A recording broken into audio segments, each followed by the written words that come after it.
And the microphone is on. Welcome, everyone. I'm glad to have you all here. Happy Monday for all those good people. And wow, lots of action already today as far as in the chat.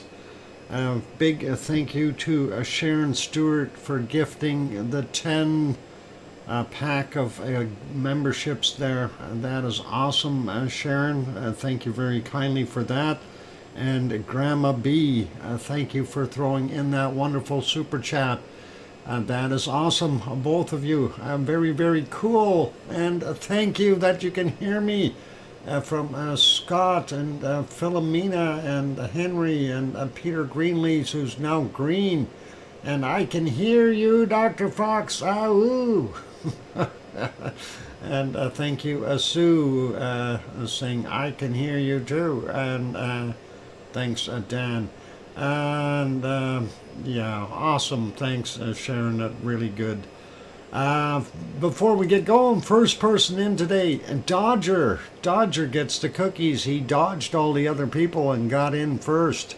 That is awesome. Congratulations, Dodger. And let's start out by saying hello to our wonderful moderators.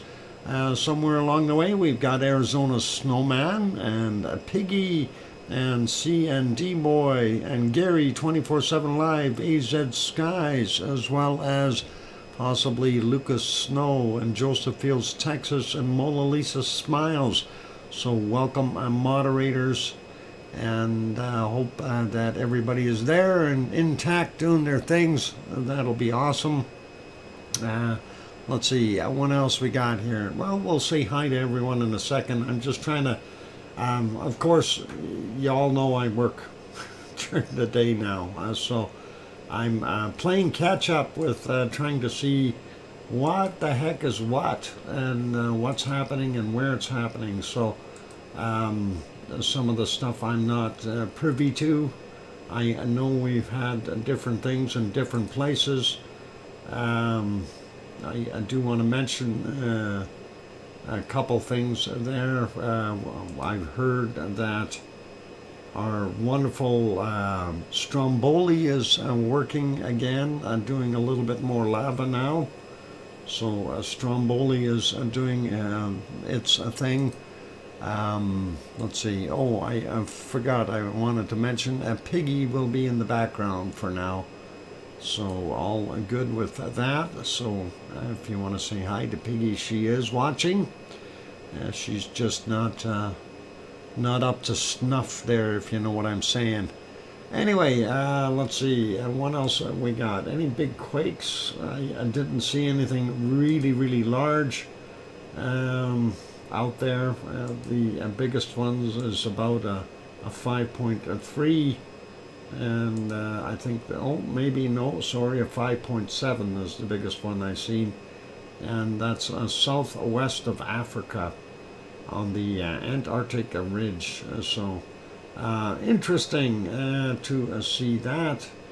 And let's see. Yeah, I don't see anything else that is really large, so we'll leave that be. And other things, well, we know Popocatépetl has been continuing to do its thing. It's still working away. Let's see, not that many earthquakes in Iceland, not as many as we had anyway. Ice cream, let's see, ice cream boat. That's important, eh? Gotta know if the ice cream boat is in. Yep, ice cream boat just docking now. So, ice cream boat is in. There you go. That's all good. Anyway, well, say hello to everyone. And I see there's only 20 in the chat. Mondays, of course, are kind of an iffy thing. Some people obviously working as well, same as me. They don't get off for a little while. But let's go through and say hi to everyone in here anyway. We'll start out by saying hi to Sharon Stewart and Peter Greenlees, who's awful green right now. I think there's a pill you can take for that, Peter. And Sue Hayes, Henry Nelson, and Dan, and Peter Greenlees. Yay, we got you. Henry Nelson, we got you too. Welcome, you guys. And Philomena is here. Welcome, Philomena. Scott Hartman also on board. And let's see, who else we got in here that I missed already. Scrolling up, and yeah, lots of people there. Grandma B, of course, is here. Did I say Sharon Stewart? I hope I sure did. Yeah. Yeah, we got Scott. Let's see, Dan, we got. All right, I go on scrolling up, looking for others. And yes, my voice is a little hoarse today. I did have to try to communicate in a very loud environment, and I feel it off my throat. I shouldn't have done that, so we'll see what we can do. Anyway, still scrolling up, and I am up as far as I can go. The only other person I didn't say hi to a second time there is a Dodger. So, what I just have to look at a message here real quick, and give me a second.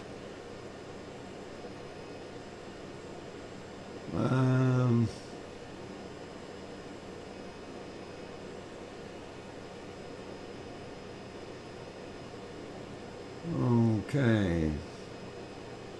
All right. Yeah, I see what I had to read there. Anyway, all good. So, yeah, let's get on with the show, and we'll see what we can figure out today. Of course, you guys all seen the secret volcano for today, and be very, very careful. Just because it looks like some other volcano doesn't mean it is that one. Oh, it's maybe some fox trickery going on. Could be, things happen like that. And anyway, it's a little bit of fun. Let's get at things, and I guess we'll take a look at Hawaii first, since we're looking at Hawaiian stuff right now. And of course, that is the canned lava from Helemaumau crater. So let's we'll dispense with the big banner on top. We'll put the brakes on that, and then we will turn that off and go to Helemaumau crater. There it is. And yeah, I said Helemaumau. It wasn't right. That the other thing was what is it? Mauna Loa. Boy, oh boy, I'm messing up big time. Sorry, guys. Anyway, looking at Helemaumau, yeah, I had that on my mind. Kilauea, of course. We are still seeing a lot of smoke coming from the places where we've been seeing it before, and new places right out here. Interesting to see that. And of course, we're seeing more from back here as well. They are right next door to each other. No worries. Yeah, same island. Just one rubbing the other one. That sounds bad, doesn't it? Still seeing some more pluming coming out over here in the far distance here. So I kind of wonder what the heck is going on underneath there. We're not supposed to have anything moving there. And that is what we've got there for right now. So that's kind of it. Let's take a look at the other shots, the still shots. I'm going to refresh them as we go. There we go. There you can definitely see the southeast lava pond, central vent, west lava pond, west vent, and none of them are active. And of course you can see a lot of smoke down here in the forefront, and that is that other area that is on the I guess we call it the southwest, no, south side, because east is over here, west is over there, and that would be the south, and that's north on that side. So yeah, that's what we're looking at. A lot of smoke coming from that area, and that's always interesting. And let's see, My computer was wonky. Uh-oh, did you let a donkey in there? Don't let a donkey in, and then you'll end up being a wonky. Here's the refreshed shot for the B1 camera, and we can see some of those smokers, and of course that smoke getting heavy over there. And of course seeing the other ones here, and a Pig Island on the other side. Unfortunately not clear enough to be able to tell if we've had more new landslides or anything like that, but that is okay. We'll take a look at the thermal image, see what that one looks like, and there we go. Quick peek at it. We are still seeing about the same scenario. I don't know if anything looks much brighter. We definitely still see that spot down here in the bottom doing its thing, and then of course the West Lava Pond, Pig Island, Central Vent, Southeast Lava Pond over there, and a little more smoke on that side. I don't know how well you can see that, but that is from that other area on the south side of the caldera. So very interesting and cool. We'll take a look at earthquakes for Kilauea and the Big Island later.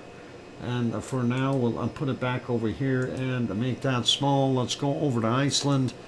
And Iceland is not very good looking today. And I tried to have a peek there.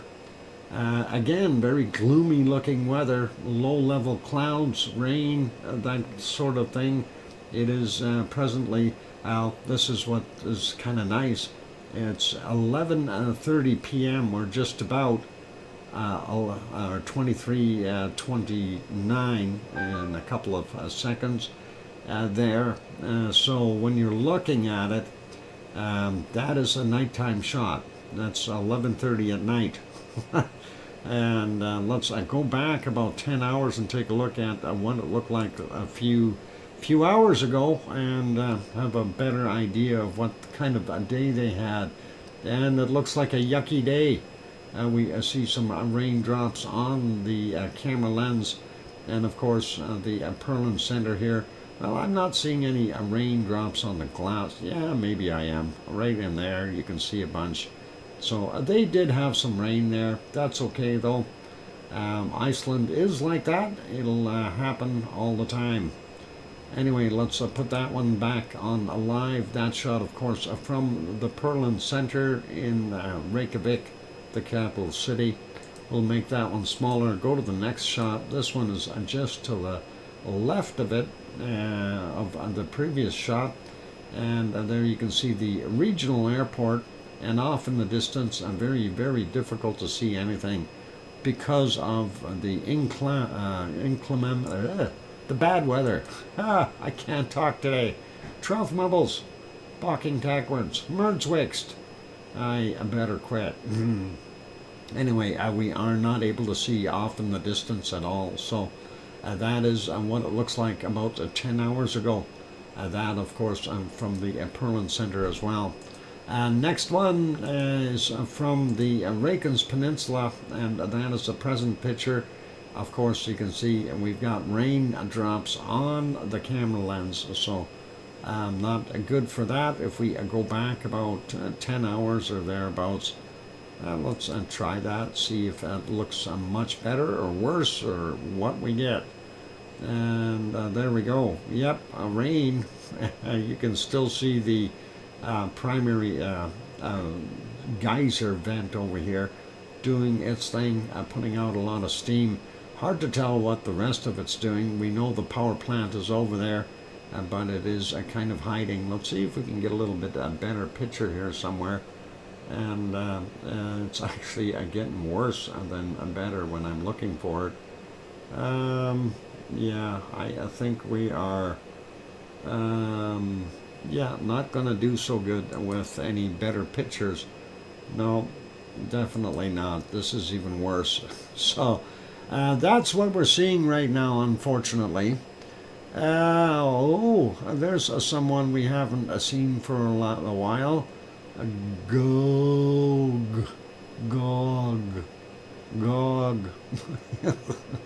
And hey, good to have you back in the channel. Anyway, that's what we've got going on there. Let's put it back to a live. This, of course, is on the Reykjanes Peninsula down by the lighthouse. And really not that great of a shot today, unfortunately. Next one, I don't think we're going to see a heck of a lot.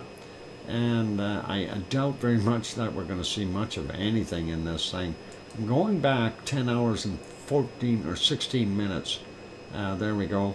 We do see a little bit there. But that is about the best weather that we've seen there for today. I did scan across it a little bit earlier. And that is it. So, yep, that's kind of what we've got. It is a break time, so I am going to go take a break right away. The other, I'm going to put this back on live. There we go. That's the present view from there. Let's take a look at the other shot that we have of our wonderful Katla. I clicked on the wrong thing. Darn it, I hate when I do that. Oh boy, and now I gotta find it. There it is. Have a skinny tiny little bar there. Yep, we're not gonna see anything. That is absolutely it. So, no visibility of Katla whatsoever today. We'll leave that be. I'm gonna put you back on canned lava. And we'll get that going. There we go. Let that play. That obviously Mauna Loa from December, and we'll leave that on for you. For those good people who are here, if you have not yet hit that like button, please give it a quick bop. Also, if you have not subscribed to the channel, consider subscribing. Help us out. On that friendly note, I'm your host, DrFox2000, here in Edmonton, Alberta, Canada. I'll be back in 5 or 6 minutes. Don't go away. Thanks.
the microphone is back on.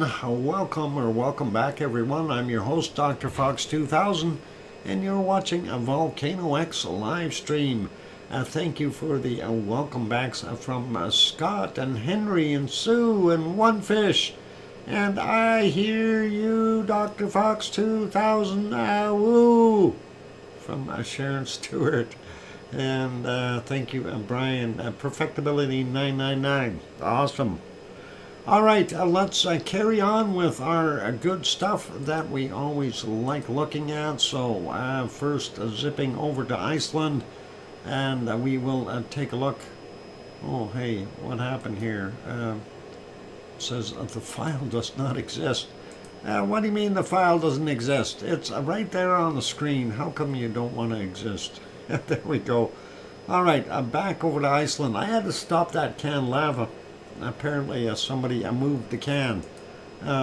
Anyway, there is our first harmonic tremor chart here, looking at a Fagradalfjall, or a home of Siggy and Ragnar. And this is what we're looking at today. We did see yesterday it did have a little bit of an increase, and went up with its magmatic frequency here, and took a dip and started to regain again. So that's what we're seeing. Seismicity kind of followed right along, and kind of some weird things happening there as far as our tectonic actions. I don't want to say they went up too far, but it looks like it is on an upward trend nonetheless. So nice to see what we've got there. A few quakes showing in the area. We'll find out where those are at. Let's leave our Fagradalfjall. We're going to go take a look at some of the other ones. Askja, of course, is the next one we typically do. And I do them because of the location on the list of charts here. So anyway, looking at Askja, it went down in intensity as far as magmatic frequency is concerned. Same thing with our seismicity, and not sure what to say about the tectonic movement, but it is there, and it's still very shaky. So something weird going on underneath there. Maybe a slow grind from one plate against the other. You got to understand, not only is it a divergent plate there in Iceland, it is also a transform plate.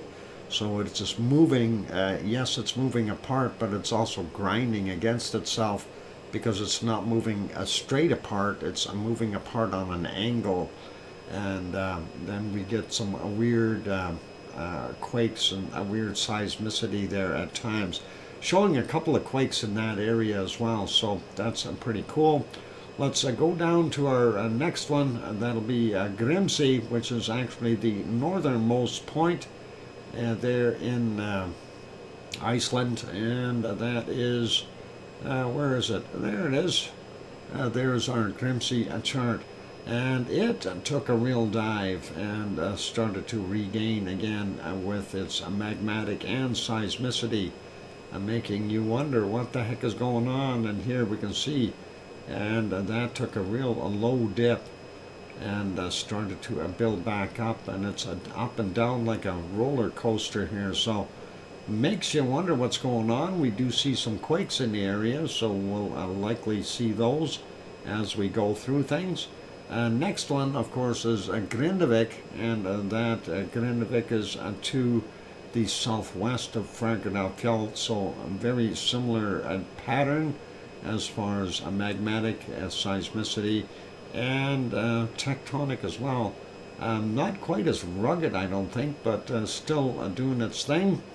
And we'll see what we've got there for quakes in a few minutes. Let's keep going here. Next one, of course, is Kristuvik, which is to the northeast, whereas Grindavik is to the southwest of Fagradalfjall. And let's see if we can find it real quick.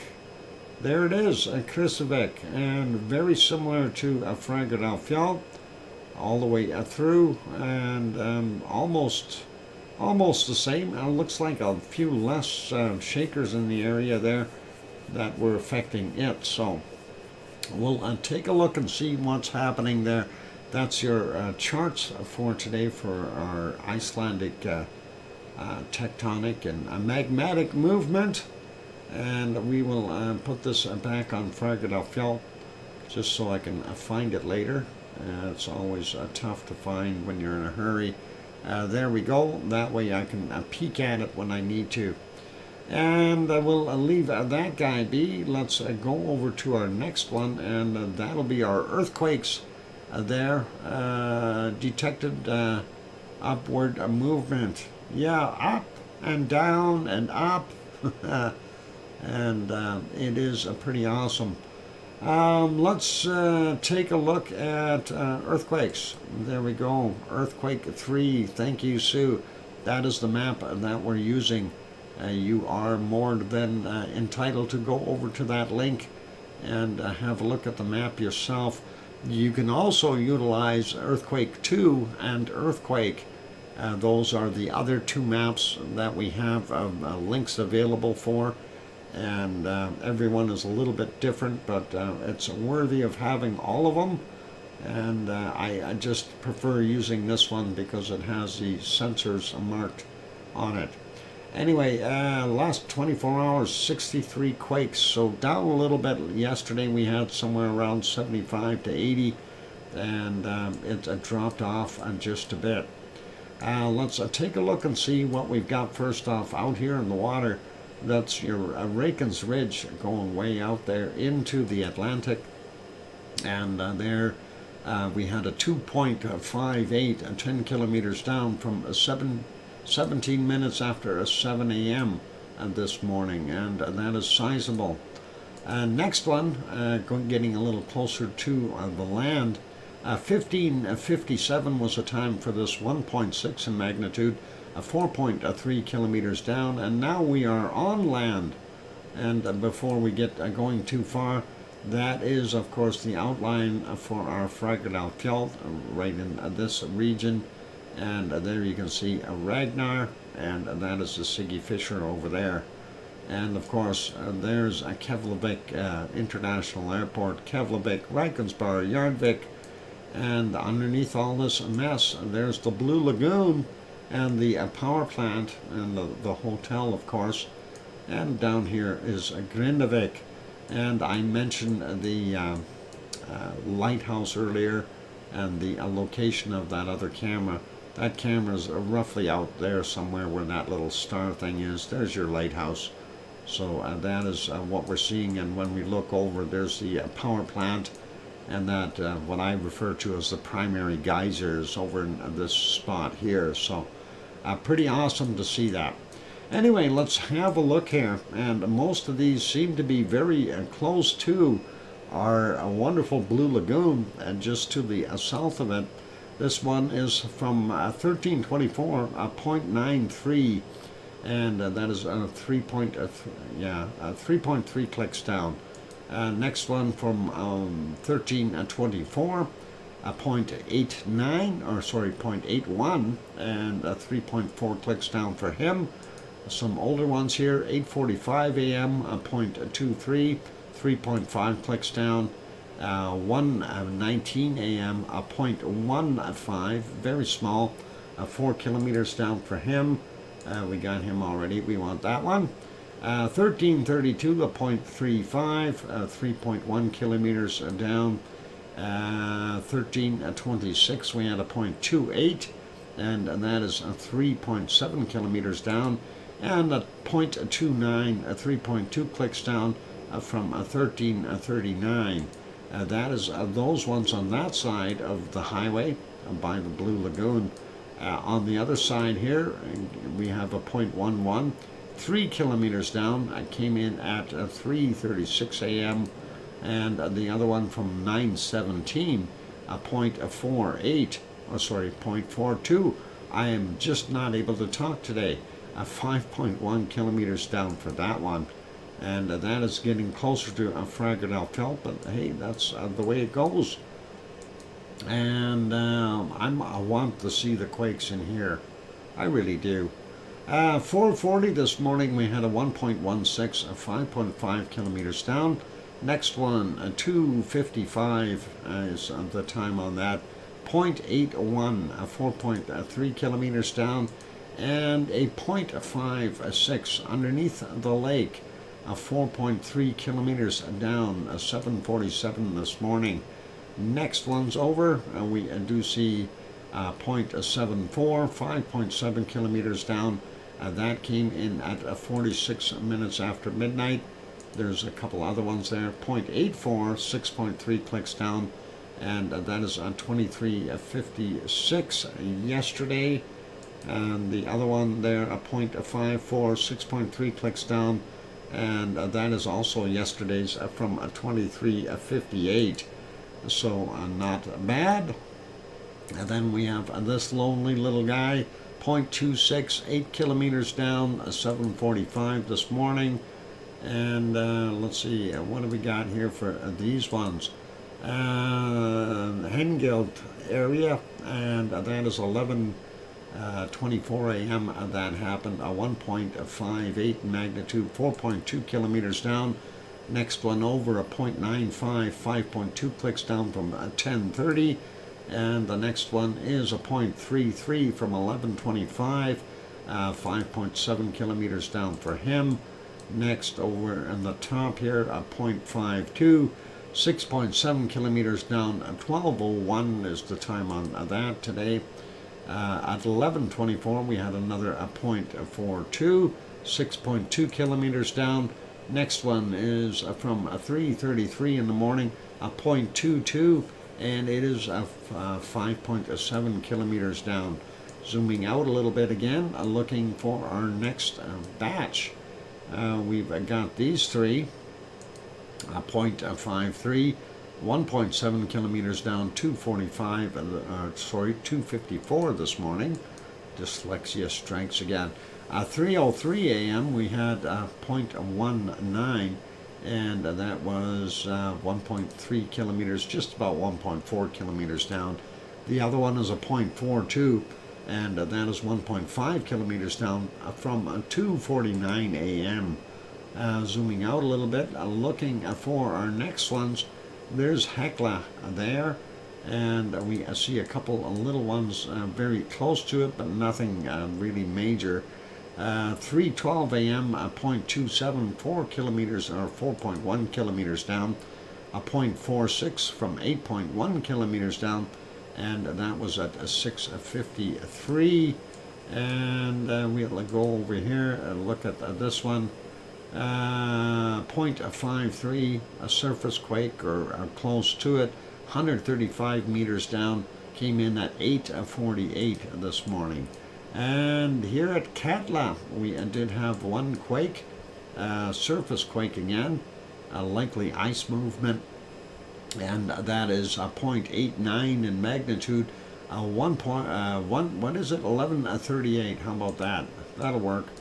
11:38 this morning, and this guy, 1 in magnitude, 600 meters down, came in at 23:41, and then we've got a 1.4. 1.1 kilometers down, 17:18 is the time on it.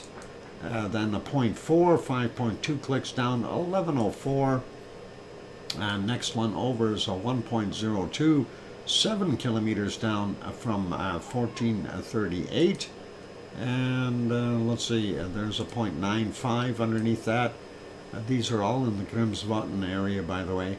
That is 9.5 kilometers down at 14:58. And we got a 1.0, 5.6 kilometers down, 7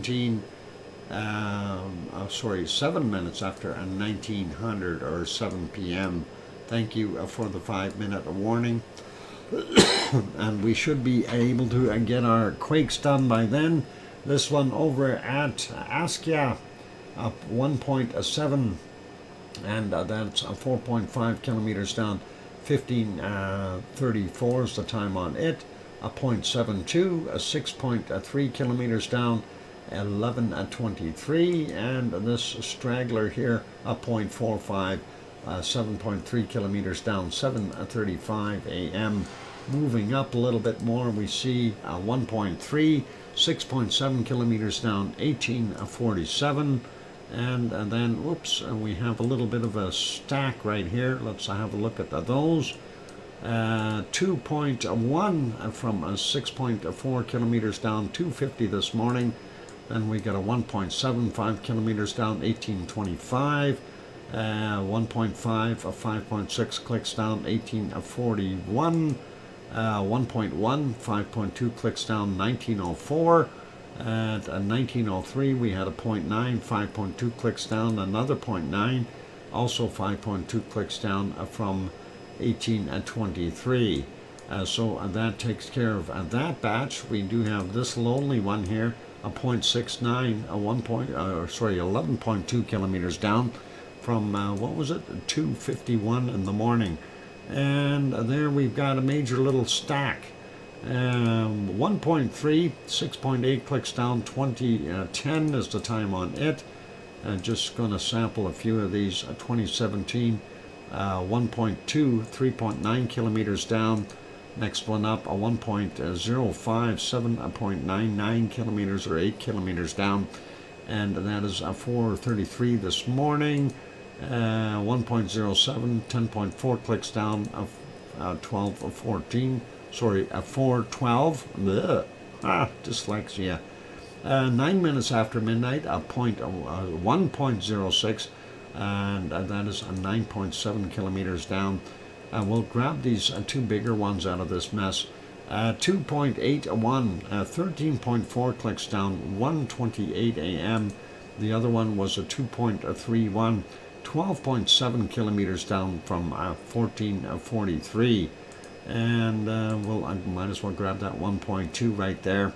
12:23, 1.2, and that is from 13.4 kilometers down. Might as well grab the 1.95, 13.1 clicks down, 8:45 this morning. And then we've got this guy here from 56 minutes after midnight, 1.04. 9.7 kilometers down for him. Why does everybody quit talking just before the break? Darn it, I use that clock to make sure I can see what time it is. We have to go like this, type something. There, and now I can see the clock because I have timestamp on, and that's how I tell when my breaks are going to come. According to the stream. So all cool. Anyway, we'll leave that be. We're waiting for you to take a break. Oh, sure you are there, one fish. You're gonna steal my Pepsi or something? Huh? Yeah. All good. Anyway, for those good people who are here, hey, wonky donkey. I said for those good people who are here. Yeah. Hey, whose computer was going wonky earlier? Somebody's computer was going wonky. Were you responsible, Wonky Donkey? I'm not trying to pick on you. It's just there's a resemblance in the name there. You know, the wonky part. I'm just kidding. Trev, you're a good guy, no matter what the other guy said about you. So it's all good. Anyway, for those good people who haven't hit that like button yet, give it a quick bop. And careful, that donkey kicks. For those good people who have not yet subscribed, consider subscribing. And really, the wonky donkey doesn't kick hard. He's a nice donkey. Anyway, on what lava cookies bought? You want lava cookies? Oh wow! There's your recipe. You can have tasty lava cookies. And that'll be cool. Anyway, don't go away. More to come. We will take a look at other volcanoes now that we see Iceland is relatively quiet and our wonky donkey is behaving. I'm in the next room. I could not type it until I got on my laptop. Sorry. You couldn't type till you got to your laptop? Okay, no worries. I will let you get away with that, Sharon. He's got bricks in his computer. Oh, perfectibility. Wonky donkey, why'd you put bricks in his computer? Don't do that. Those old machines, I can't handle that weight. Anyway, here comes some music. Keep smiling. Thanks.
go. The microphone is back on, and well, at least I'm getting faster at rebooting.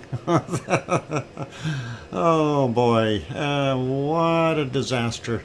I have no idea why it does that. I still think there's a glitch in that software, and I notice every time I move across the bottom portion of it that it does that. And I don't know why. It's like it wants to do something other than what it's supposed to, and it just seems to like to shut things off and lock them up. Anyway, thank you for the welcome backs from Sue and One Fish and Scott Hartman. And so quick, Doc, I can hear you, DrFox2000. Aloo. Hey, you got an extra few minutes of break from talking, though. Yeah, just a couple. But, you know, it's a time we got to go over the bacon seeds. You all know that. It's a bacon seed time. So let's take a look at the bacon seeds. And, never mind. Hang on here. I got to do something for a second. Split the frame. I got to fix something. I've messed up there. I forgot to do something this morning. Or last night when I did them up. We'll fix that in a second. Just don't go away. Oh, darn it. I got the wrong one on there. You're not supposed to see that. Oh, now you got a piggy on the side. Uh-oh, there's a piggy peeking in, wondering what the heck I'm doing. She's bouncing. Piggy, calm down. Calm down, Piggy. It's okay. You will be okay. I promise. Oh, let's get over to the bacon seeds. All right, there. And that is our last one from yesterday. And, of course, that was a very nice looking bacon seed. I like that guy. Anyway, Piggy has got 18 more days in her piggy jail, unfortunately. So she's not feeling so hot right now. But, hey, it is what it is. Anyway, she did send us some stuff, and I hope she gets back to her cheerful self and bopping up and down once all this stuff is over. And let's continue on, though. Here's the first bacon seed that she sent for today, and that is a pretty awesome looking little fella out in the grass wandering around enjoying his day, or her day. Might be a he or she, hard to tell from this angle. Looks a little fuzzy though. I like it. Next one is this little cutie, and now that's a little handful, and that is indeed a very young little smiling bacon seed. And yeah, we gotta go, aw, very nice. That is a cute little pig. And yep, a nice snout. Yep, and don't worry about getting bopped by that one. You'll barely feel it. And hi, oh mummy of hamsters. And here's our next one. That too is a little wee one. And he's got a neat looking face on him. A little nip out of the ear though. Hope he's all good. And let's see what our next bacon seed looks like. Look like a mini elf. Yeah. Definitely cute. And the next one is this little one. And getting some nourishment. That is a premature little guy. And hopefully they can make that one grow. And all awesome. And of course, they're taking care of them. That's the primary concern. Let's go to our next bacon seed. And this is another little handheld one. And of course, he's kind of relaxing there, having a wonderful day outside with his, I don't know, I guess that'd be his keeper or something. But looks pretty awesome. I like that little guy. Yeah, they are a tiny bacon seeds. I think these next ones are a little bit older though. Well, maybe not by much. They're in a basket and they're snoozing and smiling both and fuzzy. very pinkish looking snouts. So pretty awesome. And fuzzy piggies, yeah, double snout bop, you bet. And next one is another double snout bop, and these guys are a little bit older, and they're smirking, and they're going, yep, we're going to give you a double snout bop with our snouts and big ears, and pretty awesome. And next, bacon seeds. More basket cases. And there we go. They're happy, and they're enjoying themselves in their basket. I gotta love it when you see them like that. You know, eyes closed, smiles on their faces, and very nice looking little happy animals. Gotta love those bacon seeds. Here's our second last one, and that is a whole herd of them. There in that basket. There's at least 5 in there, and it's a choir, I think, the Oink Oink choir. Anyway, that is pretty awesome. I gotta love it. And our last bacon seed for today, we will get this one. And yep, there's that's that same basket of 5, and they're escaping. One in the back to keep the thing from rolling away a little bit. These ones, though, they do look like they need a hogwash. A little bit of dirt on their snouts. Definitely, I need a little hogwash for them. But those are our bacon seeds for today, and thank you very kindly, Piggy, for sending them in. They are awesome. Love what you do, and thank you very kindly for sending those. And let us get over, and we'll take a look at our secret volcano.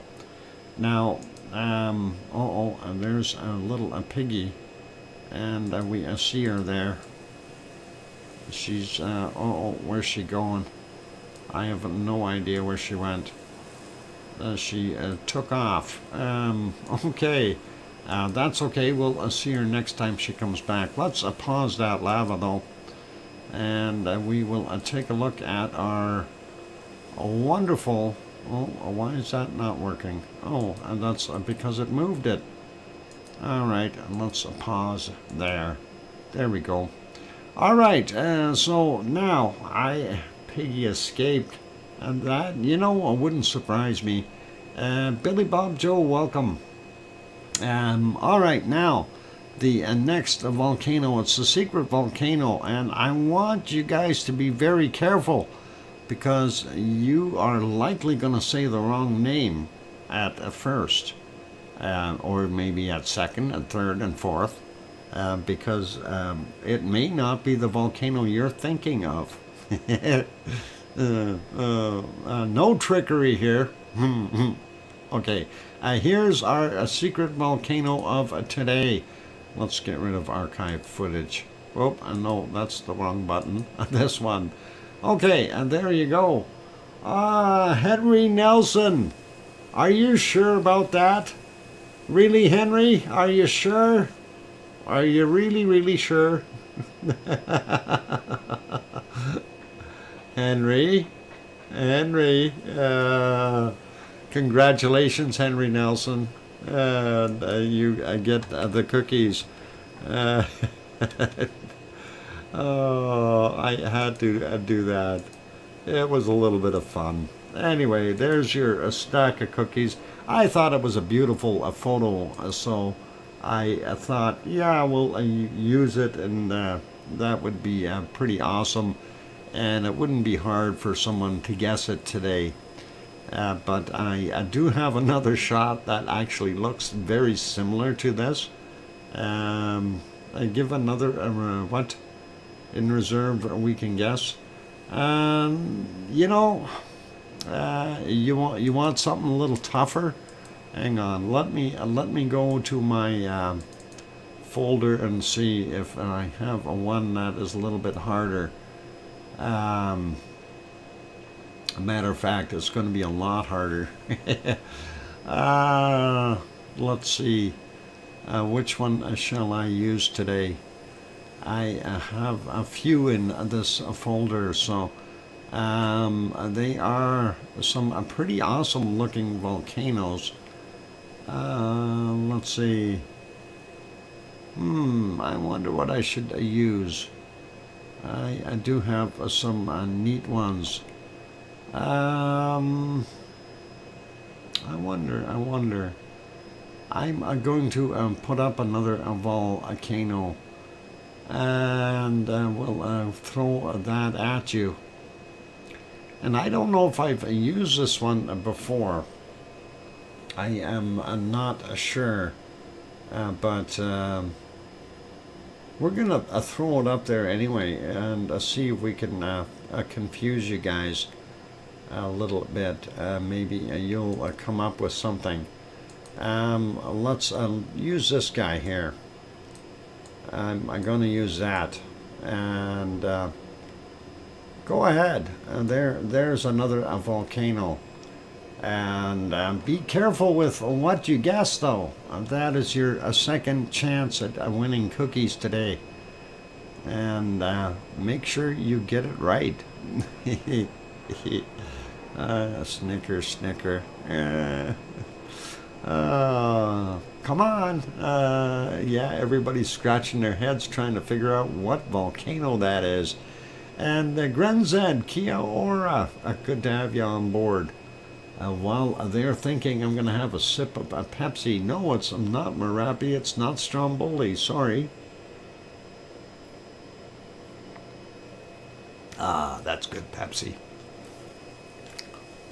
Okay, people are not able to. No, that's not Mayon. I knew you were going to say that, Henry, and you spelt it wrong, but still, Mayon, M-A-Y-O-N. But no worries, it's not that one. It's not Fuego. And let's see, anyone else want? There's a song in there somewhere.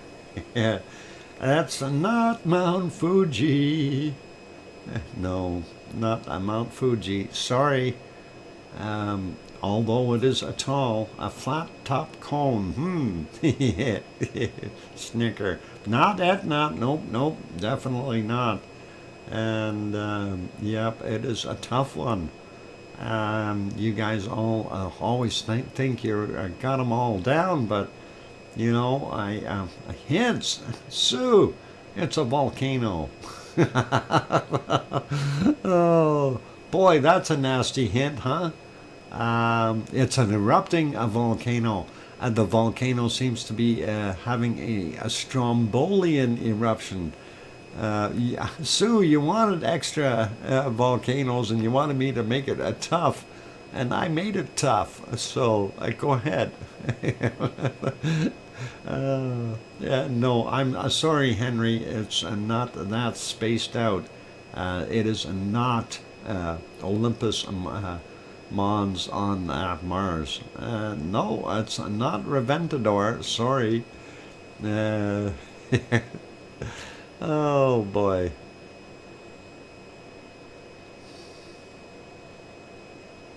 Yeah, I'm chuckling. I got a big smirk on my face. I figured I'd make it tough. No, it's not Naya Gonga. Naira, what is it? Naira Gonga. No. Sorry, Sue. Not Naira Gonga. I know that you're thinking, no, it's not Samaru. Sorry, Henry. No, this is not in Africa. Okay, that's a hint. It's not in Africa. It's not Mount Fuji. No, it is not in Japan. And it is not in Indonesia. So I'm giving you all kinds of things there. Neirugunga Gongo is the pronunciation. Yeah, sure, it's Goma 1. Near who's he? No, sorry. Oh, come on, you guys. You wanted a tough volcano. I'm trying to give you some here, and we got hardly anyone guessing. I already gave you a bunch of hints.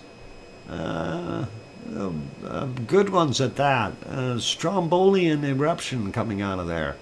It's not Villarrica. No, no. And no, you guys can't start asking for countries. Come on, that is giving it away. And it's too difficult, Sue says. It's not Mount Fuego. No, sorry.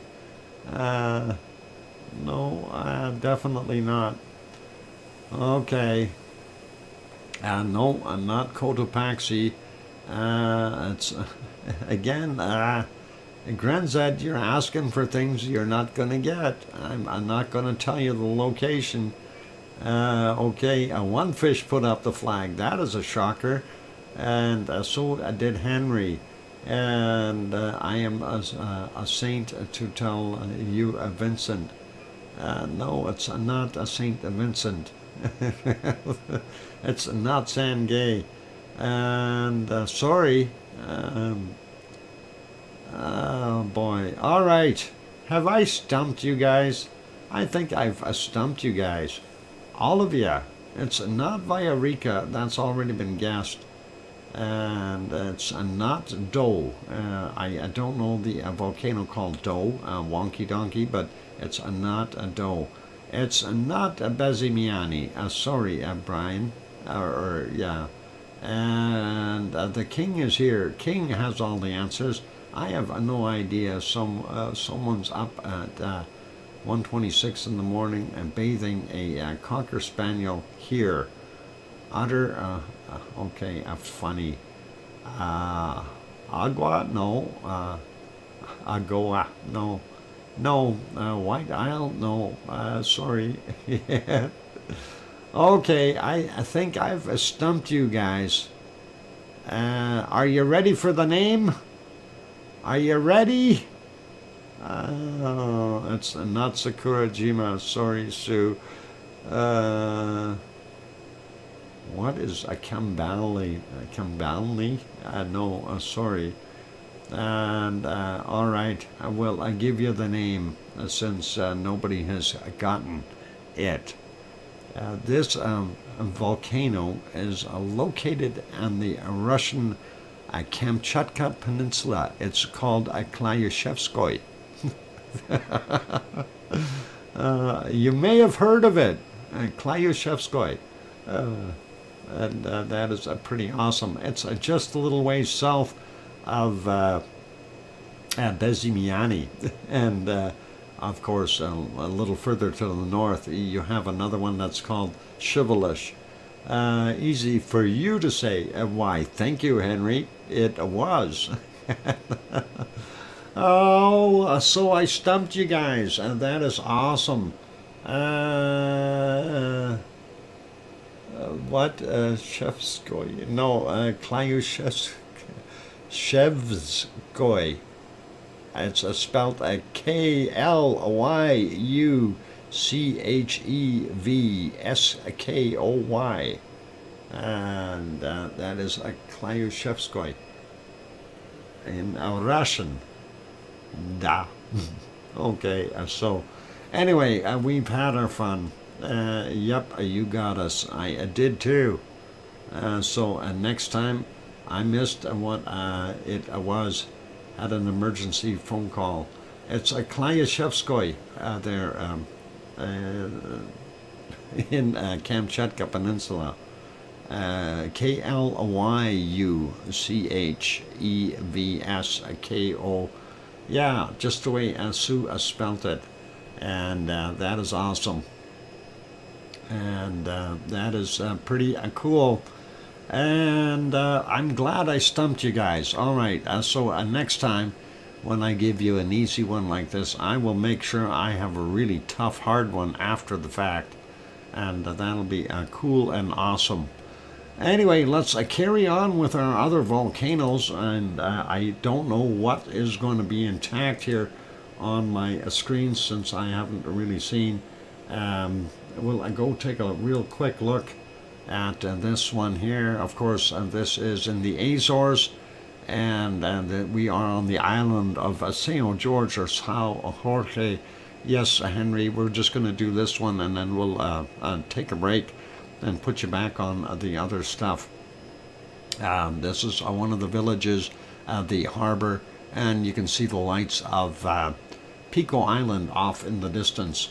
If we take a look at the other spot here, this of course is the cove where we typically watch all the waves splash in, but because we're after midnight, we're not going to be able to see them. That camera turns into a pumpkin after midnight. Let's take a look at this one, see if there's any new quakes, and we don't see anything. Oh, hang on, we did have that one from yesterday, nothing from today. So that one from yesterday was out there in the water. The other guys put it over here, so I'm a little confused, but it's in the water anyway. Let's take a look at the other map. We do have a few according to that one, and they are in the area, and we'll take a look and see if we can spot them here. We'll get rid of the advertisement on the side, and the first one that we see is over here in the water 2 hours ago, 2.04 kilometers down from 2123, and that is Fayal Island, that's Pico Island, and that's São Jorge. Going over here, we see two at our wonderful, what the heck is that island called? I forgot. Anyway, and we got 2.05 kilometers down, happened at 5:19 Tercera, and there we go, 2.1 surface quake, and that was at 9:40 a.m. their time.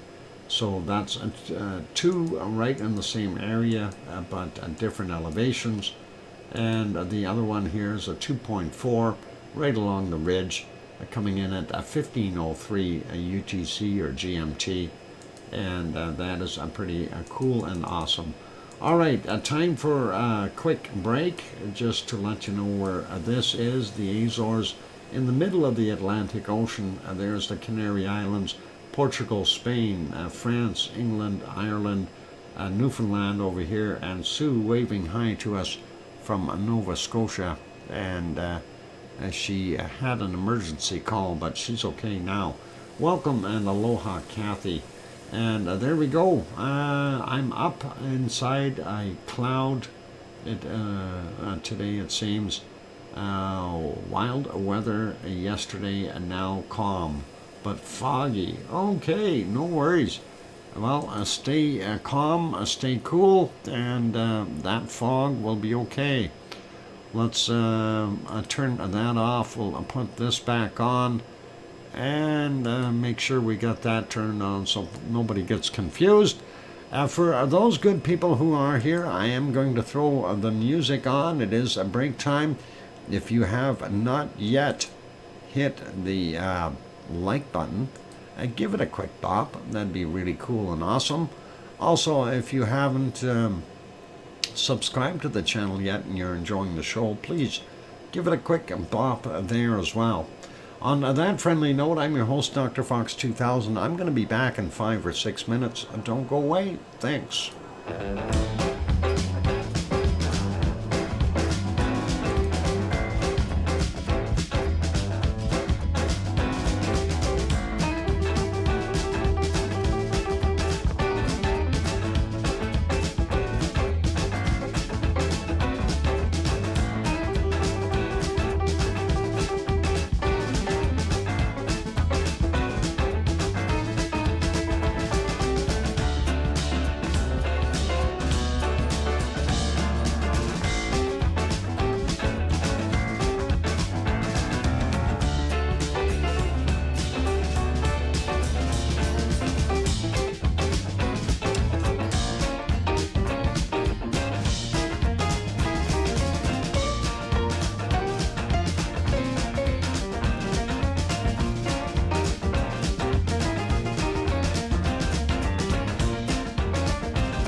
And the microphone is back on. Welcome back, everyone. I'm your host, DrFox2000, and you're watching a VolcanoX live stream. And thank you, oh mummy of hamsters, for saying welcome back, Uncle Doc. And thank you, King, and thank you, Sue. And that is awesome. And Billy Bob Joe is on his front porch. And he was out bopping to Peter Townsend earlier. That is awesome. Anyway, let's keep going with our wonderful show. And, all the hiccups and everything else. We'll keep rocking along here. And next place to visit, of course, is Popocatépetl. And Popocatépetl has been doing all kinds of odd things today. And there it is, and that is what it looks like there right now at 1842 or 6:42 p.m. Earlier, we had some horrible weather, and you couldn't see the volcano much at all. So I'm not sure what it was doing in my quick scan across there. I just wasn't able to come up with anything, but we will go across here and just check anyway and see if there is a little bit of output. We do see some snow peeking through, and earlier in the day was a little less cloud there. We can see it there. It is still billowing out gases, so they look more whitish though. And whenever we see whiter stuff, that usually means that there's very little lava in the pipes. And let's see, going back even a little bit further, there you can see how clean it is. So right now it is mainly gas coming out of there, and not very good. That looks very familiar today. Yep, it sure does. And going back a little further, 7:57 a.m., same kind of affair. And we go back even as far as we can, or 7:05. Let's see, this should be about back as all the way as we can get there, 6:46 a.m. That's what we're seeing. And that is not the best, but hey, it is what it is. It's definitely continuing to do its things. Let's put that back on live. We're going to make that one smaller. Go over to our, let's give the report on this one first. And that is Popocatépetl. We'll get rid of the advertisements here. And ongoing high level of activity is what they're saying. And there you can see some wonderful lava coming out during the eruptive phase. And as it says, paroxysm activity at Popocatépetl volcano on May 25th. So that's a couple of days back, but that is still pretty awesome. Anyway, it does say here the high activity dominates the volcano with near frequent strong volcanian type explosions and periods of dense ash emissions from the summit area. Intense, powerful eruptions continue to generate abundant gray ash plumes and spewing to an estimated 21,000 feet or 6,400 meters in elevation, associated with a glowing bomb ejecta soon after landing.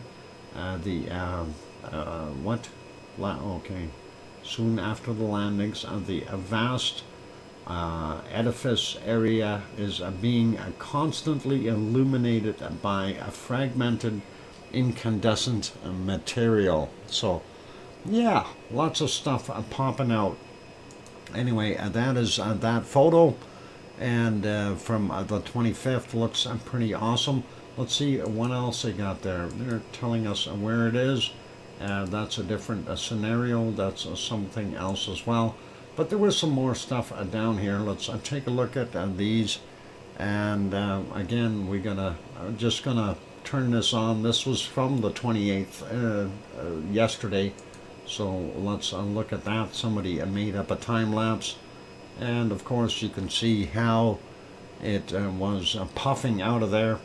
And I think there was one more, and that was from the 18th though, and we'll put that on there. That was a lot darker. So you see the differences between the output on the 18th. You can see how dark and how much tephra and ash would have been in there versus what we were seeing from even a couple of days down the road. So 15th, this is the 28th. So a lot less of that material. And then today, of course, we were seeing, this is from the 25th.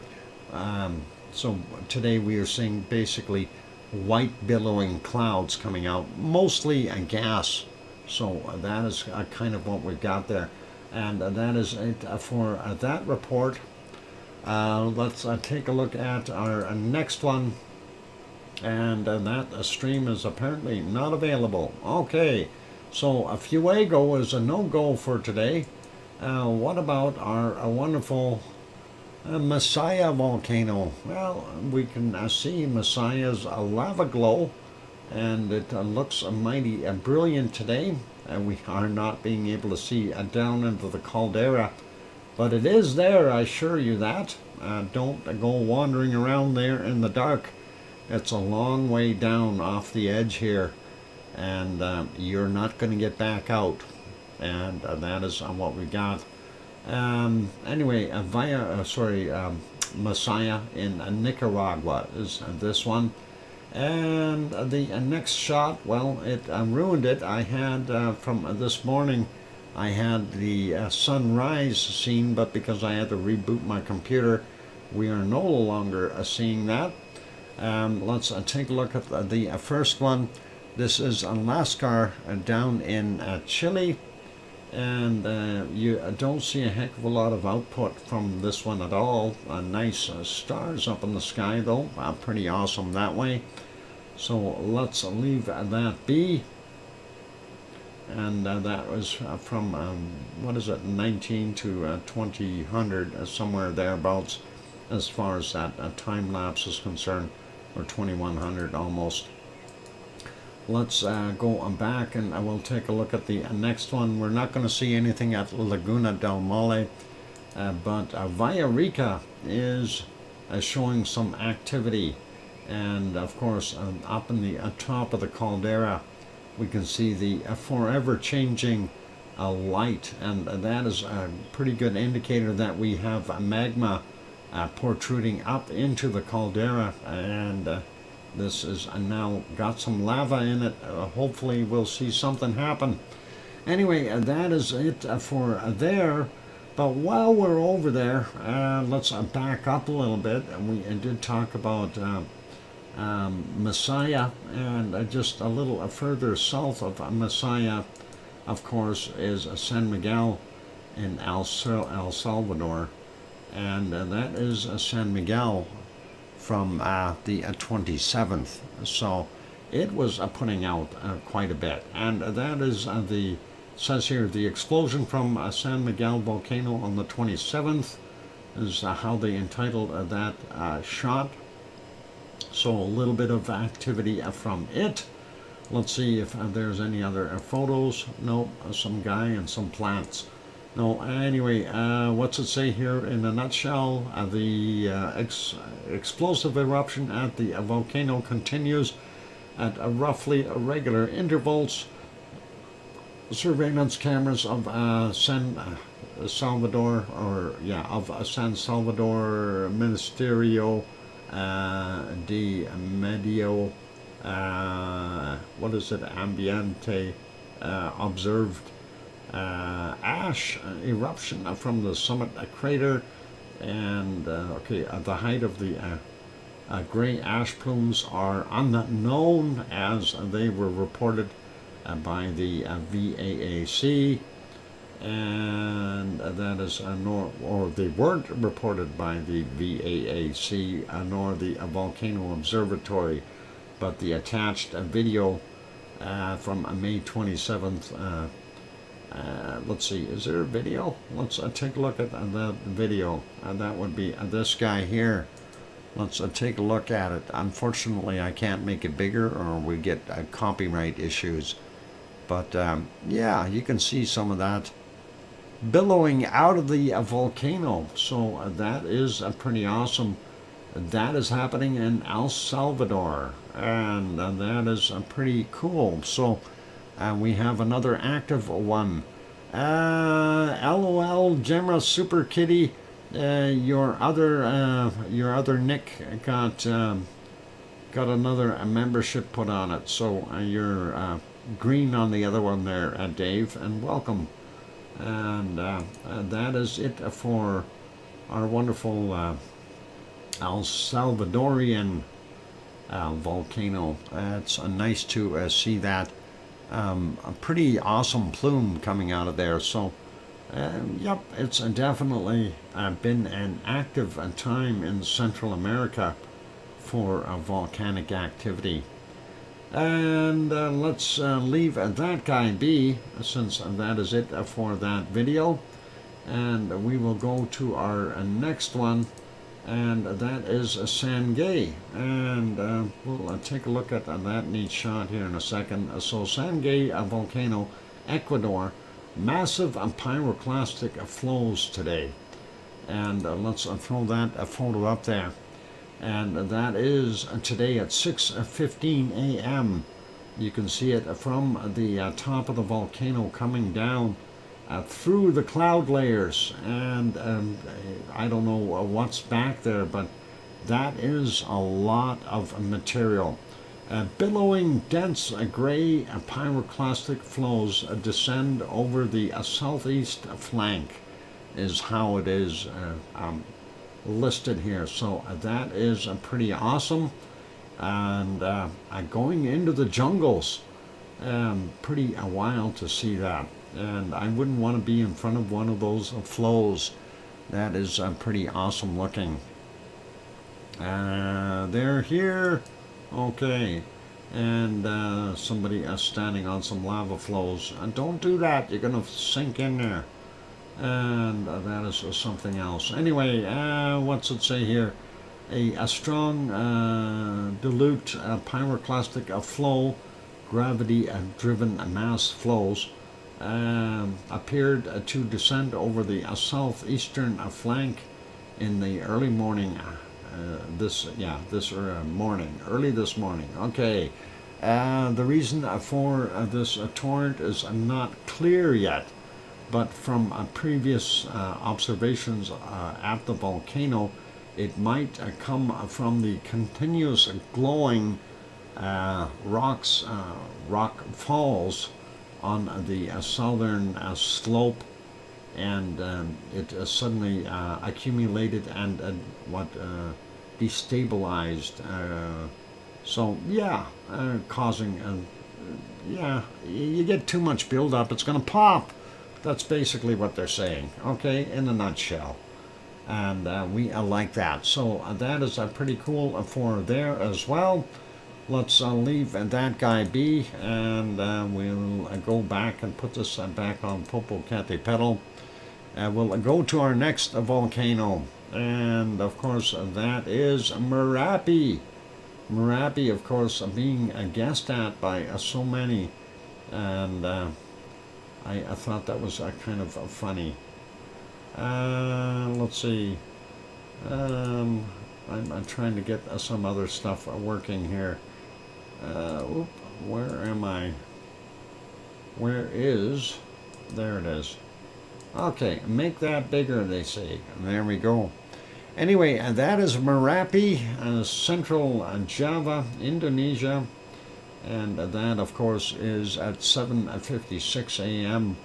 Their time. If we go back in time a little bit, we do see some little lava flows.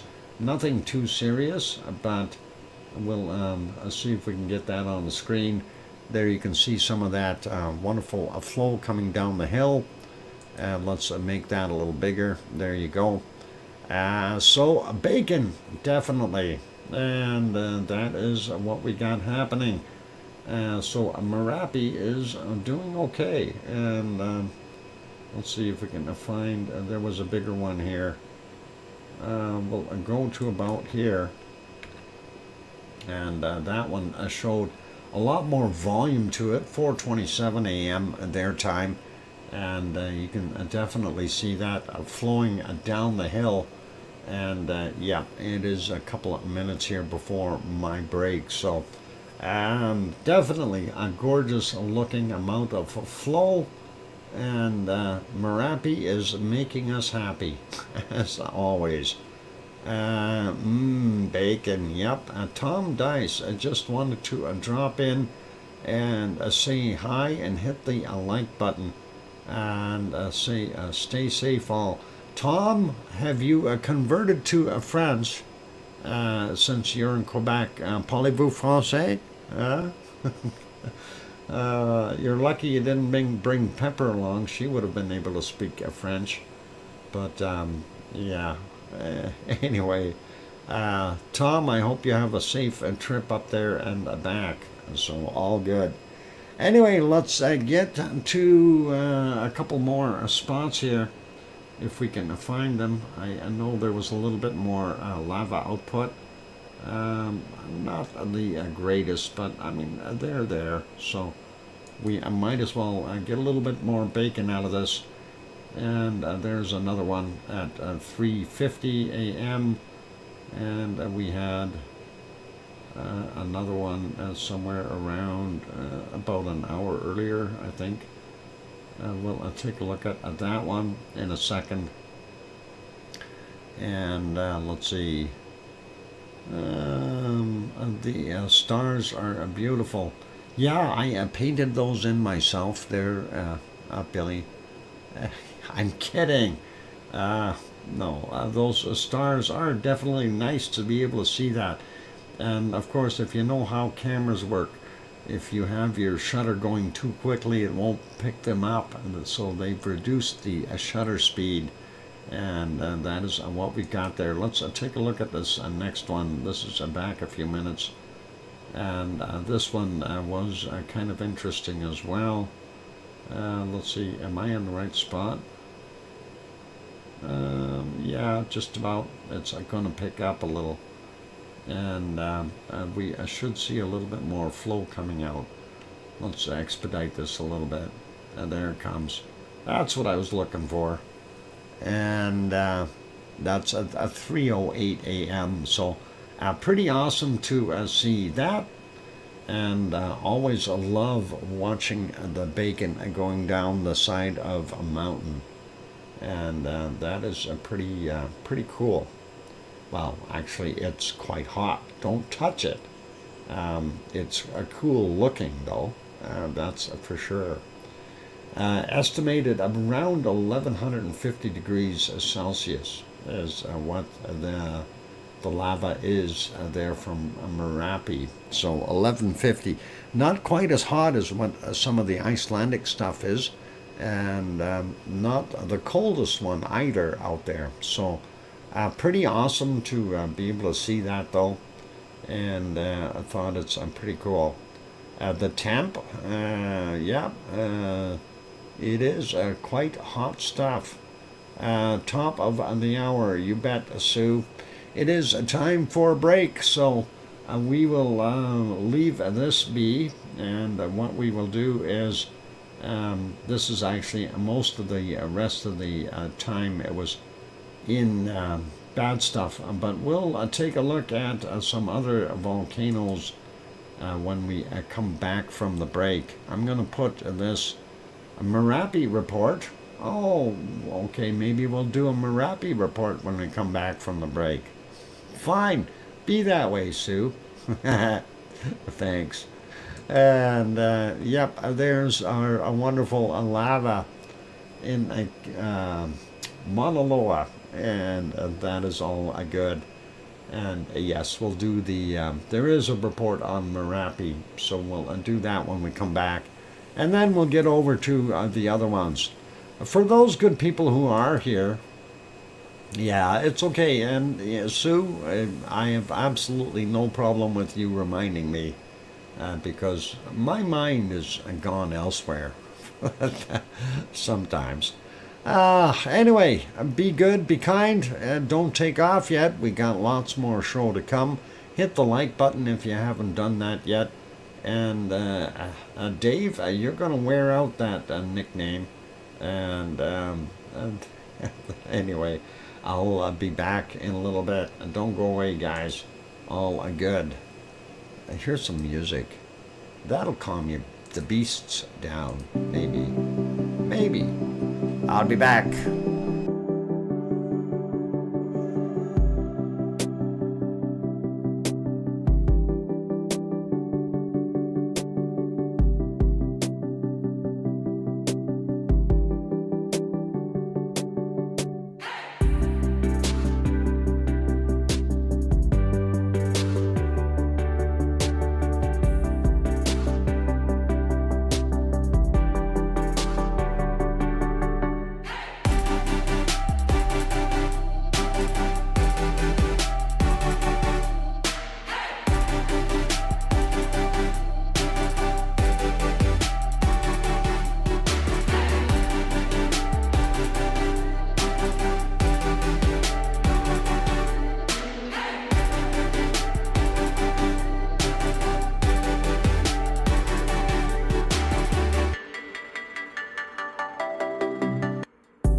And the microphone is back on.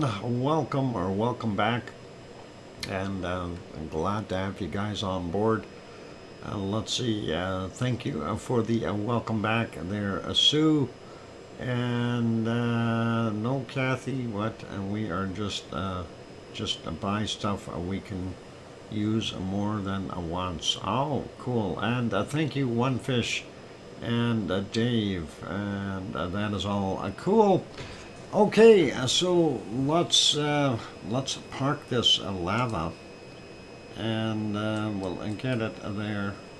Oh, there she is. It took her a long time. She was busy again, probably drinking her coffee, saying, "I hear you, DrFox2000. Awoo!" Something like that. Anyway, all good. We stopped that lava. Oh, see, there she is. She's drinking that coffee. Anyway, where were we? We were at Merapi. But we don't want to look at Merapi. We want to look at the volcano report. And that is not the volcano report. Those are garages. Let's get rid of that advertisement. All right, so Merapi volcano, Java, Indonesia, continuing glowing avalanches, and we know that. That is pretty awesome. Of course, this is one of the other shots there. What is that? Janur Merapi on YouTube has provided that shot. So. Pretty awesome, and I love seeing the bacon. A little out of focus though, but that is okay. Let's see if they've got any other shots. There you can see an aerial shot from May 13th, where the lava is flowing down the side of the mountain, and that is pretty cool. That is a Sentinel-2 image. And let's see, this is of a Yasur. Don't fall into Yasur. You'll end up getting lava bits all over you. Lots of bacon, yep. And not sure where that is, but they're at 3,200 meters above sea level. And looking, I think that might be Mount Etna, not sure. And a bunch of other places. I'm not sure what the heck is going on there. Back to the original shot. Let's take a look at a little bit of that report. So the extrusive activity at the volcano continues. The activity growing a lava dome, actively growing lava dome slowly grows and sheds numerous glowing avalanches that descend into the southwestern flank about a couple of kilometers distance from the summit, and can lift dust, or so-called phoenix clouds, as can be seen in the attached video from this morning. And we'll take a look at that in a second, and I think that is this one. Let's play that and just show you. And that is kind of a time lapse, and that is cool. Love the way that is flowing. And we'll play that one again. Whoop, I didn't want to do that. We want to play it again. Replay. There we go. And that is pretty awesome to see. Oh, like that. Just the way it comes down the hill. And that is a Merapi. And is a Merapi making us happy? Of course. Internet alert. Let's get rid of that. And there you go. So this volcano, of course, being 9,737 feet tall, or 2,968 meters if you want. And it is definitely continuing to be in a very active and eruptive state. So pretty cool. Let's go over to our next one, and that'll be our wonderful Mount Ruapehu. I don't think we can see it today though. it is hiding behind the clouds, and it doesn't matter where we really go. Yeah, it's back here somewhere underneath all that mess. If we go back a little bit further to the big beginning of the day as the sun was rising, I still can't see the volcano. So I think we're a no-go. Pardon me. No-go on seeing much of it, and there you can see just a portion, and maybe a little bit more if we go back just a tad bit. Yeah, not very much coming from there. So lots of cloud for those good folks today. Hopefully they'll have a better day. Skip ahead to live broadcast. There we go, and done it. I wanted to make sure I got this one smaller as well. Next shot, of course, is our map from Taupo, or sorry, our chart for Taupo. And we can see since their midnight time, and it had descended and gone down quite a ways in activity. So still something happening in the area though, and evident by the little spikes right there. So that would have been their midnight hour. Looks pretty cool. Let's leave that one be. We'll take a look at the other one to the north of that, and yep, that one is on the way down. So not a heck of a lot going on. New Zealand going into winter. Taupo has officially reduced to 0 again. Claim. Okay, there you go. The claim to fame. And let's take a look at if we can see it. We'll make that bigger. And of course, there you can see some of the caldera for Taupo. That is, of course, the lake. And if we move it over a little bit, you can't see much in the background. Ruapehu is normally visible if it's on a clear day, but no such luck. And that is what we've got there. So let's zoom that back out. And whoop. We'll leave that. That is live, by the way. So, yep, that is their day. It is 2:16 p.m. there right now, and that is, of course, from there in New Zealand. So, courtesy of Suncourt Hotel and Conference Center there in Taupo. Pardon me. And let's carry on to our next volcanoes. I'm going to put this back here so I know where to look. And we'll put this one back on live. Live, I said live. It's alive. There we go. 8:16 a.m. there now. Let's go over to the next view. And let's make that a little bit bigger. Hang on. Oop, I'm clicking the wrong spots. That is our wonderful Semeru. And yep, you can definitely see some clouds here of dust and ash.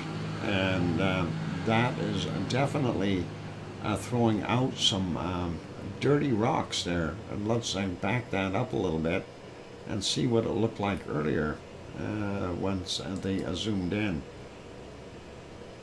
And this is about where they had zoomed in. And I guess they were trying to see what was going on here. And we do see some billowing there, and maybe some pyroclastic style flow, but not too much. And of course they refer to the clouds that are developed from an avalanche such as this as a phoenix cloud, but I don't think that really qualifies for this one.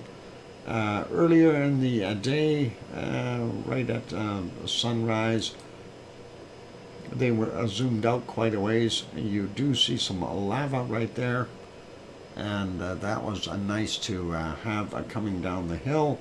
Unfortunately, not the greatest of a shot, because it takes a little bit to get that focus working correctly from a day or from a night to a day mode.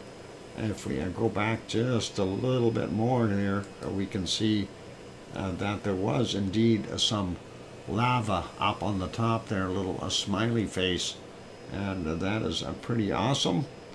Let's keep going back a little bit more though. There were a few other spots here where there was a visible lava. So this one is at 4:34 this morning. And we go back to 2:19 a.m. and nice stars in the background, and of course some guy driving by with headlights, ruining the picture. Go away, turn that light off, will you? You're wrecking the show.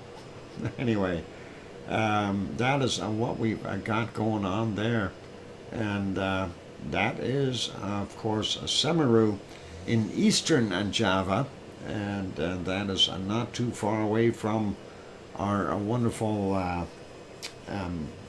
Merapi. So that is pretty cool and awesome.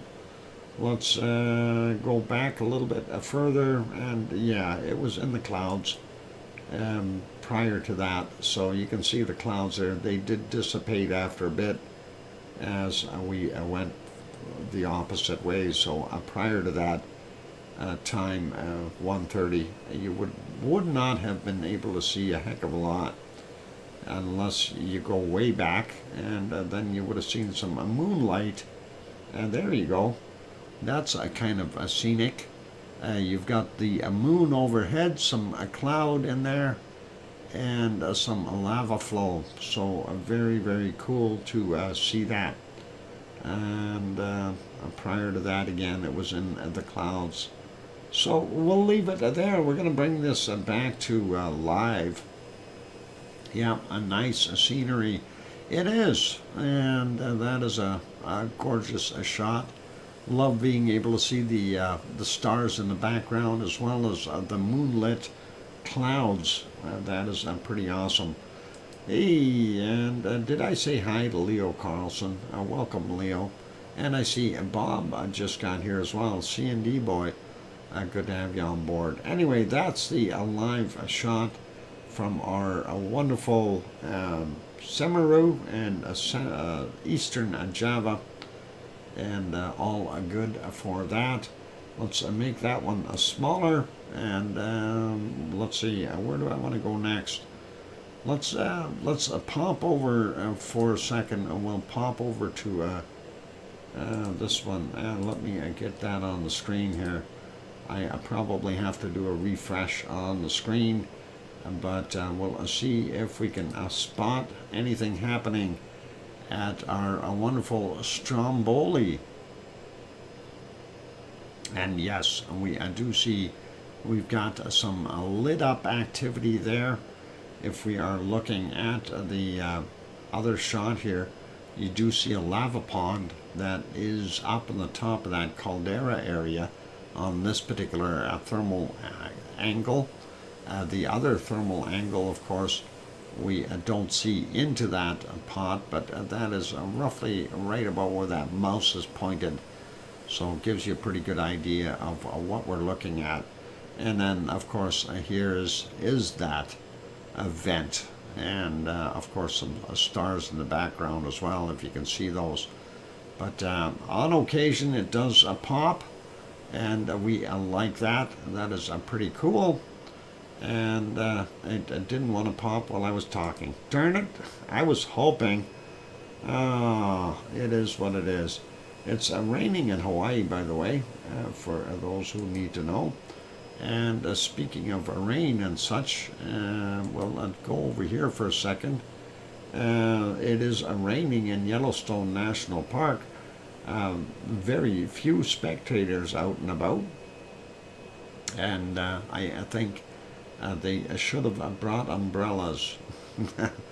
That would have been a more handy for them today. And that is pretty cool. And let's see, what else can we do?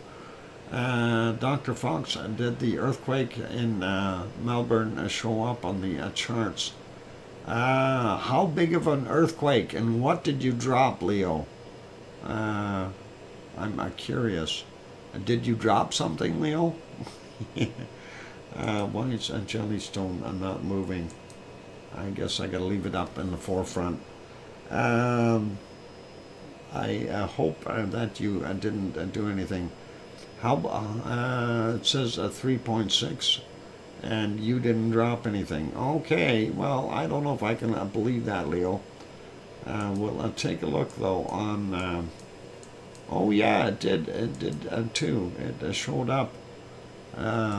We do see it right there, and that is right near Leo's place. Oh, hang on, Leo's further closer to the beach, and that's way over there. 3.66 kilometers down, and 7:41 was the time on ours here. So 9.5 kilometers down. Hang on. Oh, 6 kilometers north of Greenvale, Australia. About 10 kilometers from me. Okay. Yeah, he's over close to the beach.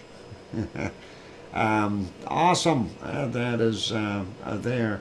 I'm kind of a little surprised that we got that, but that's okay. That's not too big. I think that's enough to scare you, though, isn't it, Leo? Did you definitely feel it? I'm curious about that. That would have been awesome. Anyway, let's go over to the other one here. We want to take a quick look at our wonderful Italian theater, and we'll go back about 12 hours or almost. And that is Mount Etna. Yep, I felt it, and it was scary. Oh, thank you, Sue, for the 5-minute warning. And let's move on a little bit here and see if we can spot anything through those clouds. And we did spot it. There it is. That is Mount Etna, of course. Unfortunately, we're not seeing the business end up top. It's sticking up in those clouds, and maybe a little further down here we might be able to see it. Those clouds were hanging low. Yep, covering up the business end. That is darn it. Let's see. Oh, here, this might work. We do see some billowing coming out of the top, so that is always nice. And I'm trying to see if we had any other good shots of the plume coming out of there, and I don't believe we did, even just before sunset. But you do see some of that material up there, the cloud work. That is what it is. So that is our wonderful Mount Etna in Sicily, Italy, and hopefully we're going to see this thing popping like crazy in a full eruption. They're going to put that back on live. That's the condition there now at 3:26 a.m. and all quiet. We don't see anything up top on the volcano at all. So let's make that one smaller. And our next port of call, of course, is in Japan. Your ice cream boat is sitting there for anyone who wants to run down and grab an ice cream. It's right there. And is it moving? No, it's still stationary. You have time to run down and get the ice cream. Yay, ice cream. We scream, you all scream for ice cream.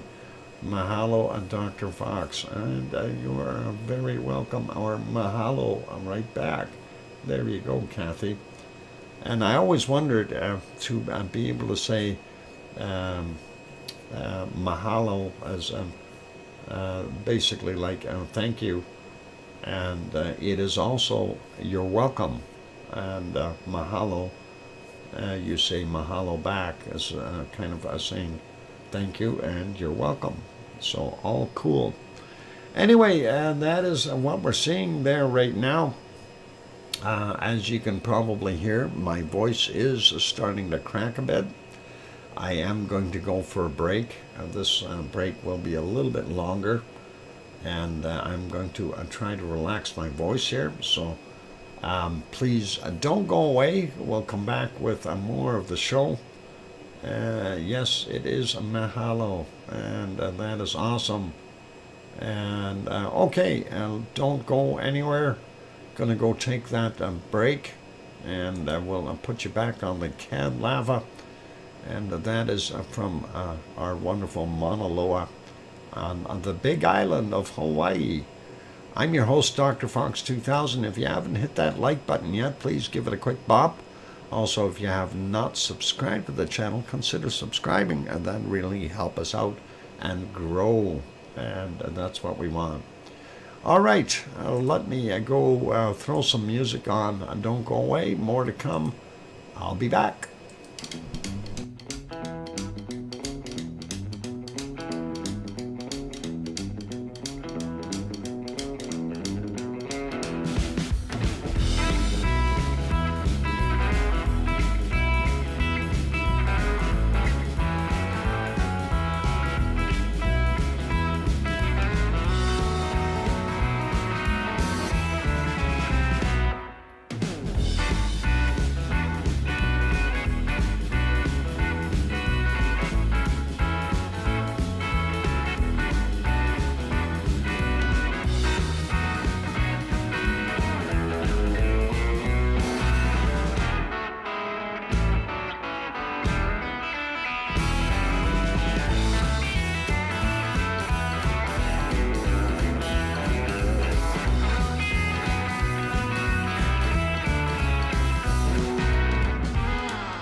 Okay, and the microphone is back on.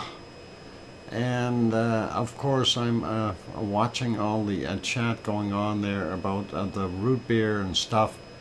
I'm trying to find a photo here, so Sue will have a reference of some sort.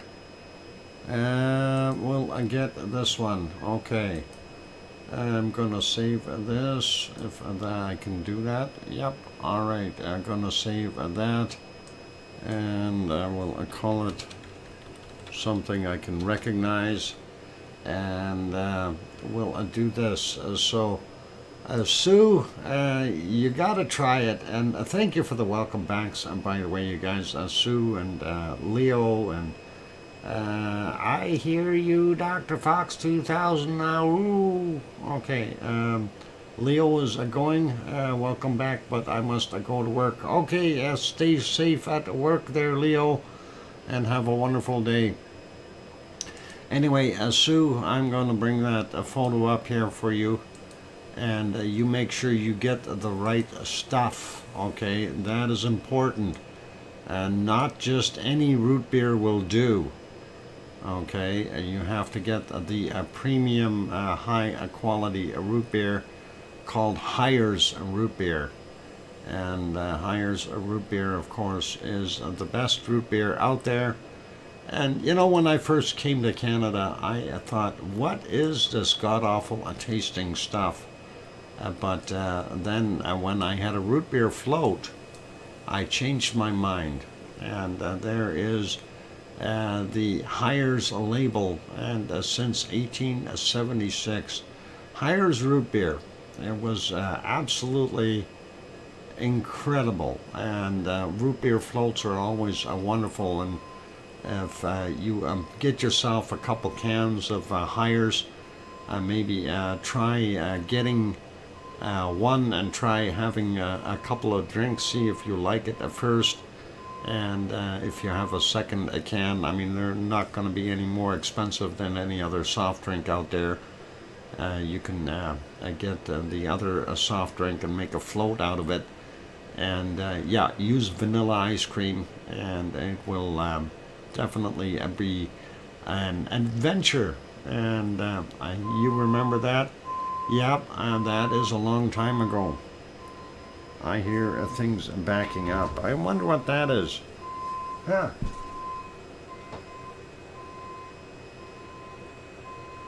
Well, sounds like a tow truck. Somebody's getting towed away. Yeah, it's not me. Yeah, he's getting himself into position. Lava cookie delivery. Shh. One fish, don't tell everybody. Lavato, yeah. Anyway, Hires root beer is the first one that I tasted when I was 7 years old. I didn't really care for it. Like I said, once I did have it as a float, I actually liked it quite a bit. It's kind of a unique flavor, and I think you probably will kind of, at first you might go, I don't know about this. And then you try it with the float, and there's Sue, and you will, I'm sure you will be happy. Anyway, let's get rid of this, and we'll carry on with the rest of the show. So speaking of ice cream and stuff, we did have the other ice cream boat did leave, and a new one I got there. So let's go back over there. You still have ice cream. You can see the other one off in the distance there taking off, but this one was right there right after it took off, so all good. Anyway, let's take a look at the rest of Japan.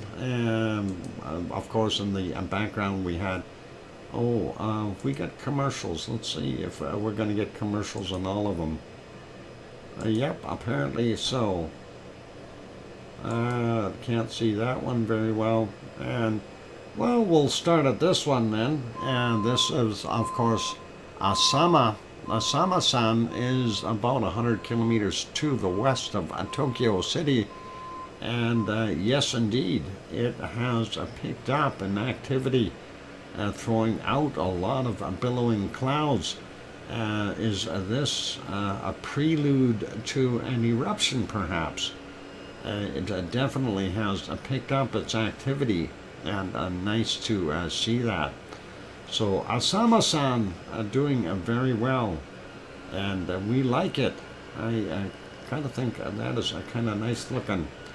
It wasn't always putting out that much. If we go back a little ways, we can see 8:54 a.m. or 8:58 a.m. It was putting out a fair amount as well.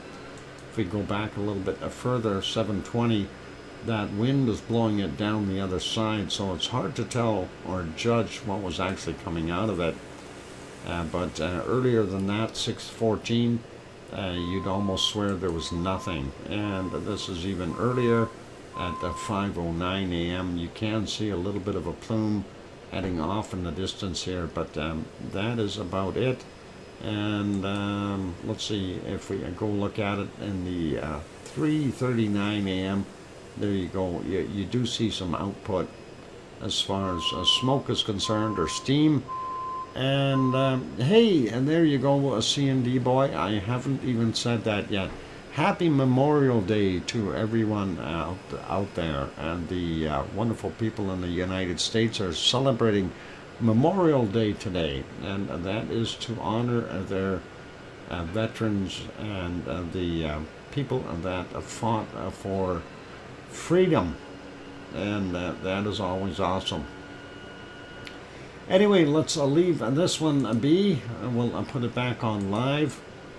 We'll see if our commercials are over. Yes, they are on the other ones. There is our wonderful Sakurajima in Japan. As you can see, though, it is covered with a cloud. Hard to see what the heck is going on. And it doesn't matter where we go. That cloud was persistent. If we go back here a little bit further, it was even heavier, and that gets us right into our early morning hours. This is at 5:41 a.m. Very, very poor visibility, so we'll leave that be. And let's go over to the next one, of course, here at the bridge. This one is supposed to be of Suwanoshijima, but that is not what we're seeing, so we'll leave that one alone. And the next one here, this is ASO, and ASO is not showing itself today. They have that weather system causing the cloud to sit fairly low, and all we get to see is some water droplets on the outside of the camera housing. So darn it. Anyway, that is what we've got going on there. So I'm not very happy with that, but hey, what can we do? You know, it is what it is, and that is the present view of Sakurajima in Japan. Unfortunately, not a great view.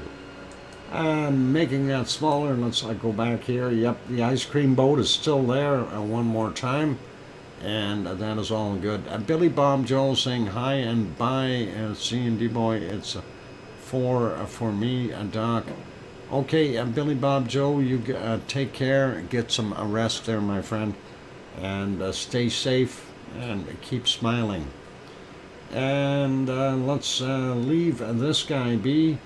I'm looking at time. We have enough time to go over and take a look at, oh, actually, hang on. Let's put it back here.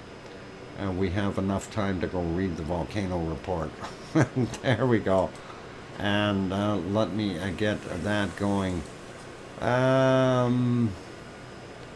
Where's my volcano report? Gotta fix this up one way or another. All right, so from last night we had 3 volcanoes that were active.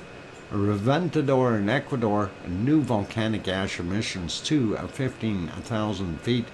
Yeah, we need to do that one too, Sue. Sorry, I do have that one. But we'll do the volcano report first. Anyway, 15,000 feet, 4,600 meters, reported at 21:15. Then Popocatépetl, central Mexico. Significant volcanic ash continues to 21,000 feet, 6,400 meters, reported at 221:15, according to them. I'm assuming it's 21:15 or 22:15, one of the two. Anyway, unless they've got a new time clock in Mexico, and it's now 221 hours and 15 minutes. Luotalak, there in Lesser Sunda Islands, Indonesia, volcanic ash to 7,000 feet or 2,100 meters, reported at 2,300 last night. As far as stuff for today, let's go through the 8 that we have here. And Sabancaya in Peru, continuous ash emissions reported at 2:45 a.m. and again at 1500. And then we've got Popocatépetl on the list once more. Volcanic ash emissions observed to 21,000 feet or 6,400 meters, reported at 10 a.m. And then possible light volcanic ash emissions to 21,000 feet or 6,400 meters, reported at 1,600. It's 22:15, not 221:15. Okay, Sue. All good. And let's see. Okay, and we got Popocatépetl taken care of. Ibu and Halmahera Island, Indonesia. There, and we got it out. Volcanic ash to 7,000 feet, 2,100 meters, reported at 5:30 this morning. And San Miguel, El Salvador. We already looked at that report. And of course, we are going to have to look at the report for Nayamuragira in DR Congo. That is the one that we'll get to right away. Reventador in Ecuador, a volcanic ash to 14,000 feet or 4,300 meters, reported at 11:15 this morning. And Sangay in Ecuador, new volcanic ash emissions to 30,000 feet or 9,100 meters, and that was reported at 12:45. And we already looked at that, a separate report for there. Merapi, Indonesia, we also looked at that separate report, so we know what that one is doing as well. And that is it for our volcano report. Let's go over and we'll take a look at the Nayamuragira report and see what we've got going on there.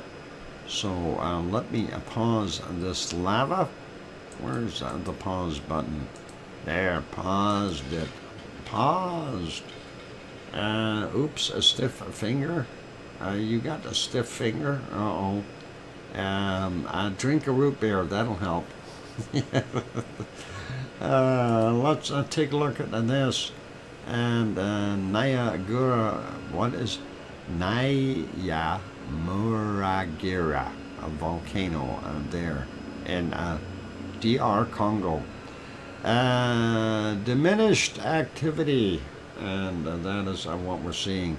Nice little picture of a small little lava patch right there, and not a heck of a lot more.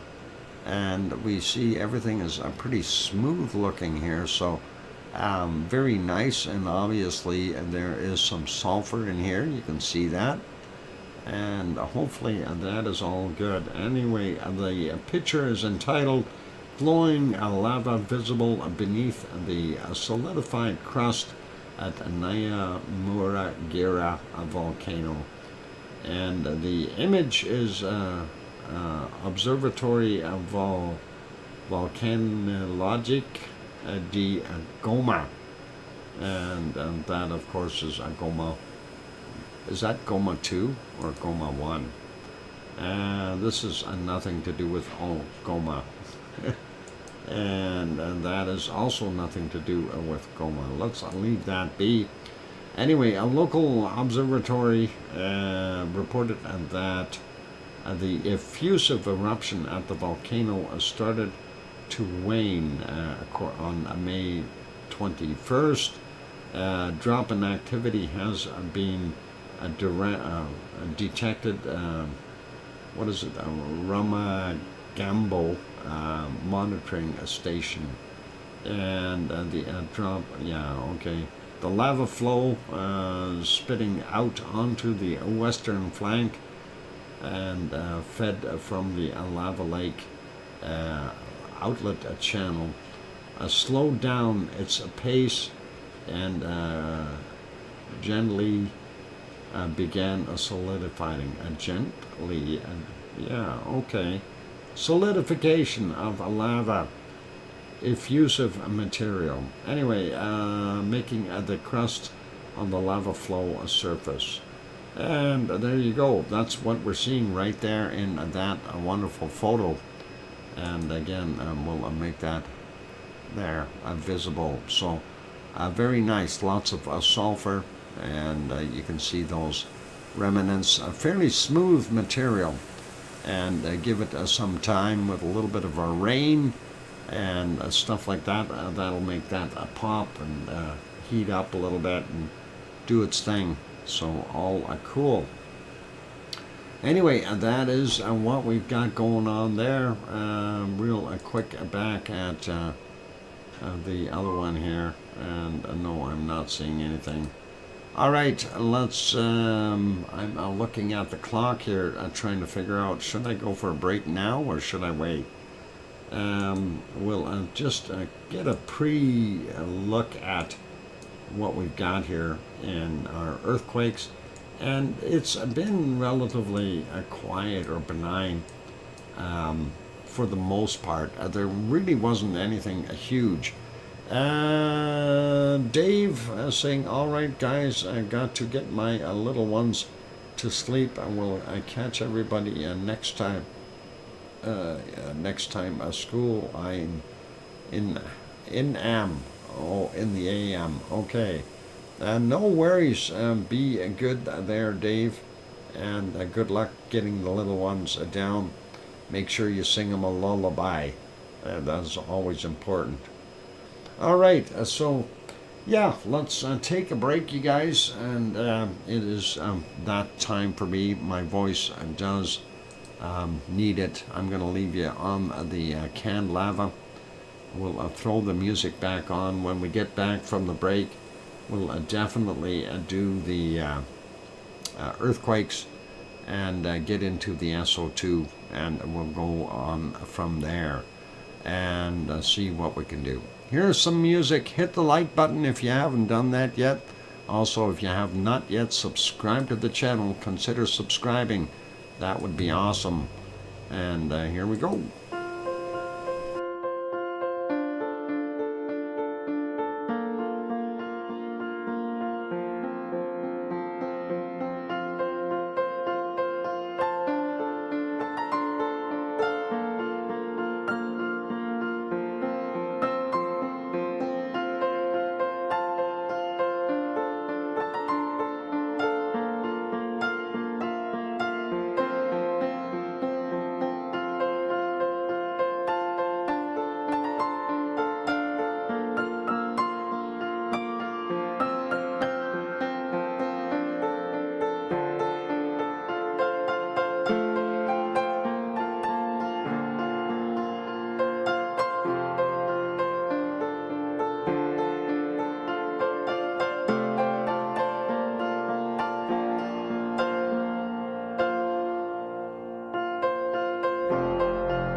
And the microphone is back on. And there we go. And I will pause that lava because we're going to get over to the earthquakes. Thank you for the welcome back there, Sue. And I hear you, DrFox2000. Woo! And that is awesome. Boogie, woogie, fun. Okay, shouted you out, Dr. Fox, with some posts on was Etna, that town mess. Okay, accustomed to cinder and ash. Well, there's a whole bunch of them that are accustomed to it now because of what they've gone through. Thank you, Mona Alfano, and nice to see you. Yeah, there's a bunch that are used to it. You know, they kind of get it. Especially the ones that live right around a volcano. There in Sicily, as an example, it's not uncommon to get volcanic ash. Thanks, OneFish26. And it's also in other places where they are used to it. And a good example is around Sakurajima in Japan. You know, they have a frequent ash there as well. So these are things that you have to understand. If you're living in the area, it's going to happen. So all cool. Anyway, let's get at our earthquakes. I'm not going to spend too much time on quakes today. We do have a couple of small ones there, 3.9 in Red Island. Not going to worry about times today. And looking at Tanaga Island there, we don't see anything new.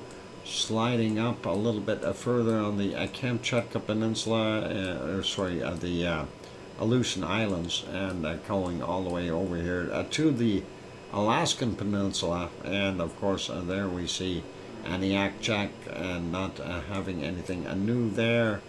We see one, no, we don't see any quakes there for Trident, unless you want to count these two.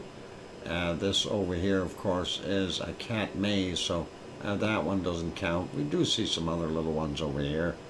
And nothing major, and pretty easy going.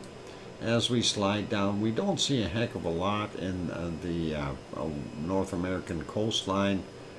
We do have this odd quake here, and that is 2.3 in Ridgely, Tennessee. That's an odd place. Well, it's not that odd because that is the area where the Madrid quake happened many, many years ago. And that was actually between 7.1 and 7.5 quakes that were felt all the way out to the east coast, and I don't know how far to the west, but definitely an area that you always want to be kind of conscientious of. And yep, New Madrid, not a good place. And let's go down to South America. We see northern Peru had a 5.1, came in yesterday at 2257, 147.4 kilometers down. Moving over here, this is Argentina, and that would be a 4.1 from yesterday as well at 2041, and 215.5 kilometers down. This one is in Argentina. 4.9 and 9:02 a.m. today, 120 kilometers down for that guy. We don't see anything here in the South Sandwich Islands, but we do have this one, and that says 5.7 southwest of Africa, and of course it is on that Indian ridge. And that is coming all the way along there. So quite a ways down, there's the Antarctic plate and the African plate. So that is the bump zone in between there. And just figured I'd show that guy. And let's take a look over here in New Zealand. We don't see anything in New Zealand itself. And very little here in Fiji or a Tonga area, we see our swarming is starting to die out here in the Loyalty Islands. We did have a quake here, a 5.2, northern end of Vanuatu, and that came in at 4:05 a.m., 53.4 kilometers down. Next one is another 5.0, and that's from 1309 at 616.7 kilometers down, very deep for that one. This one, though, may cause a little bit more eruptive activity in the volcanoes. You never know. And there was a Leo's quake. That is, of course, Melbourne, if we zoom in a little bit more. So Leo's about 10 kilometers away from that little 3.6. And that was 7:41 yesterday, 9.5 kilometers down. So yeah, that is kind of interesting to see, and I'm just trying to get an estimate of whereabouts 10 kilometers is. So if we kind of draw a line right about here, that's about 10 kilometers away.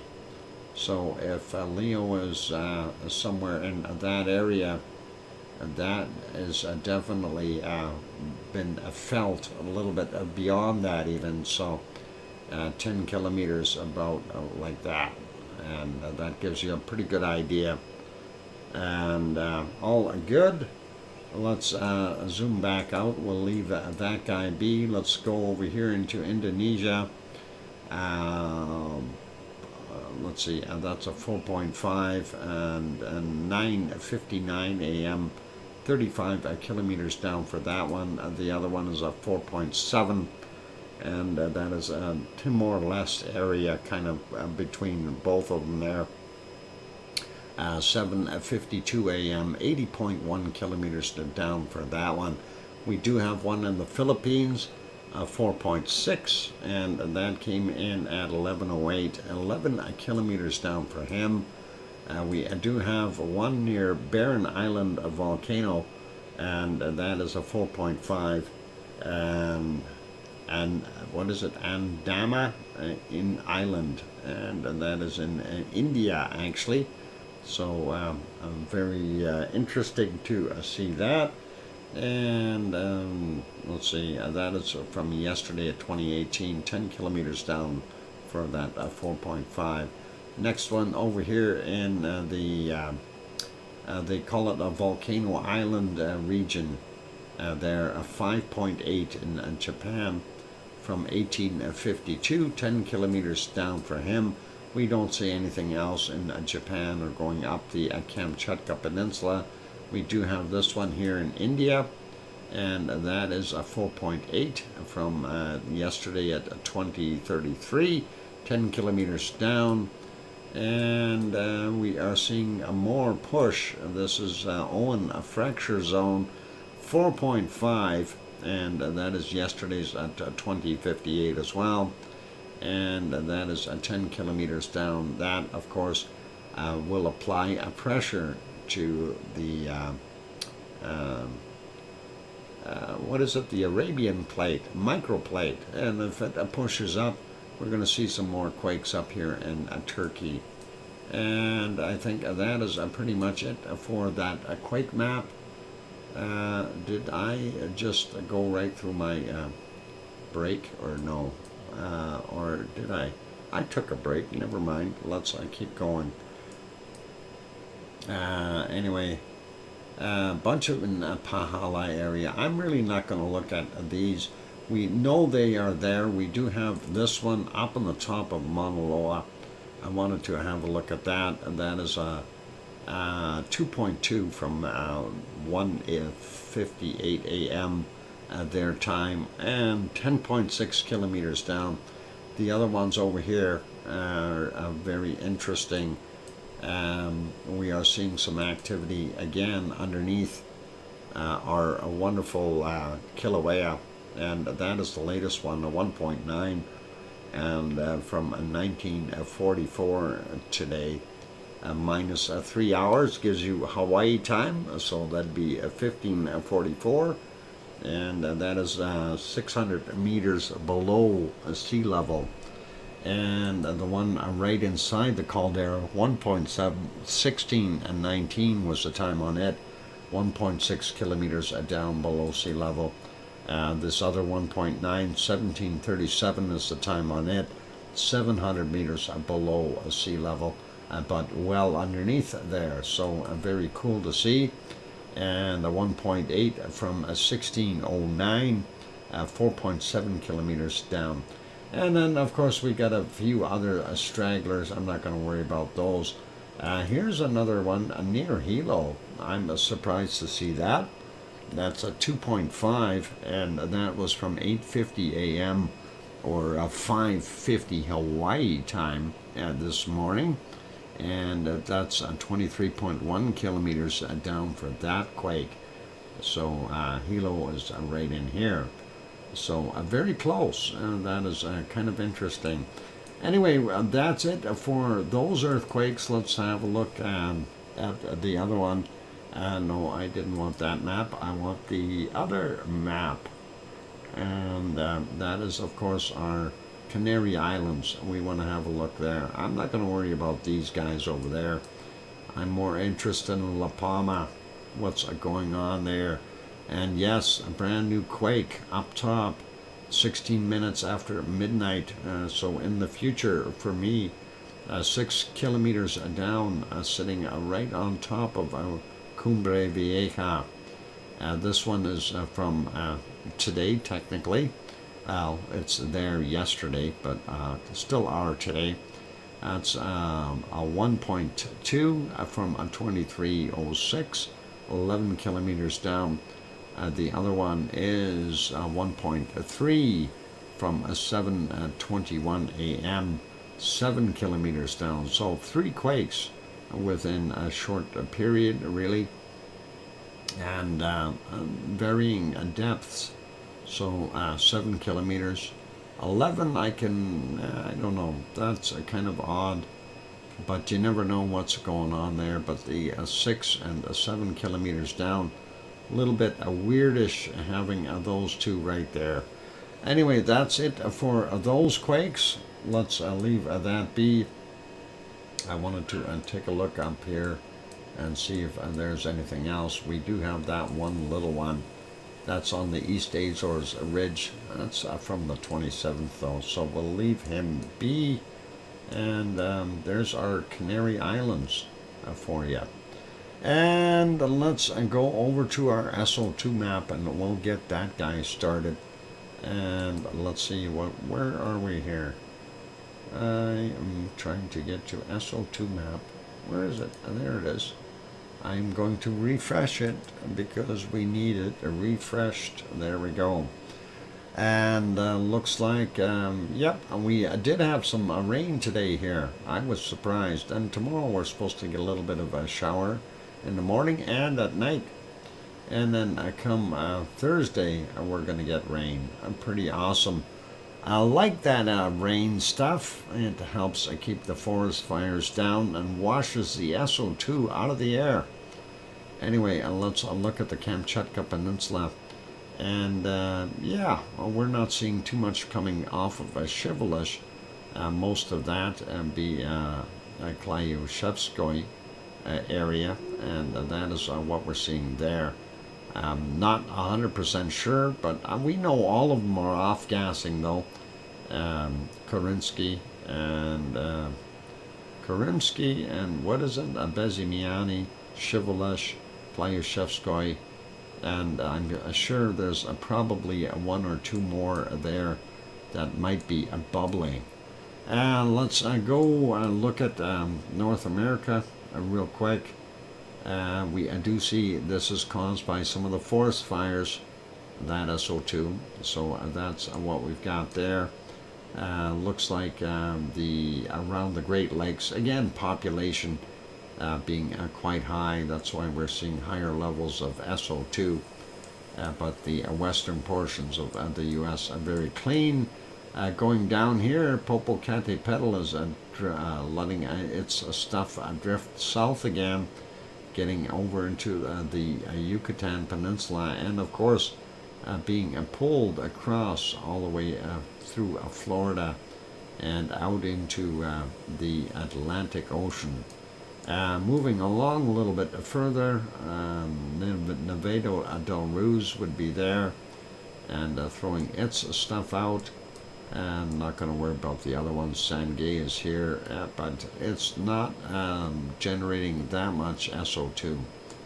And looking at what we've got here in South America, or Chile, I should say, we do see some volcanic off-gassing, but there's also industrial stuff in here to keep that in perspective.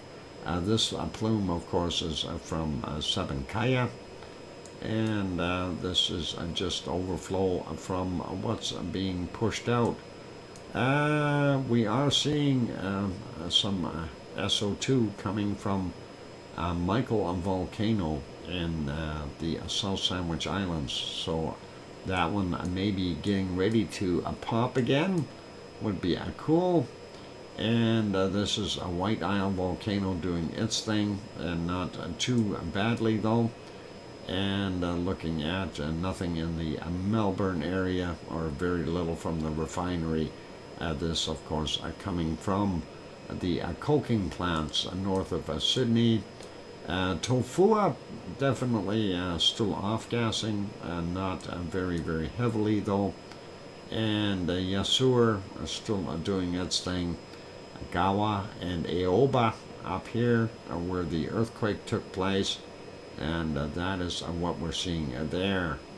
Papua New Guinea, not so bad, and we'll leave him be. Luotolak there, giving that all that area for him. And then this would be from Semeru, this mostly from Merapi, and this plume here from Jakarta, as well as Krakatoa right in here. Krakatau, I should say. There we go, son of Krakatoa. Not going to worry about Sumatra today. It's pretty normal. Ibu and Dakono still doing their thing, throwing out their 2 bits worth. And here is Mawar. Mawar is still spinning around, and you notice there must be a lot of rain there because they're getting rid of the SO2. And I'm surprised it went further north and didn't go west. That's all good. And of course, Suwanosi Jima in this area helping out to off-gas, creating heavier areas for Japan's southern area. And we do know that our Suwanosi Jima, no, what is it? Sakurajima, there we go. Sakurajima making a lot of that as well.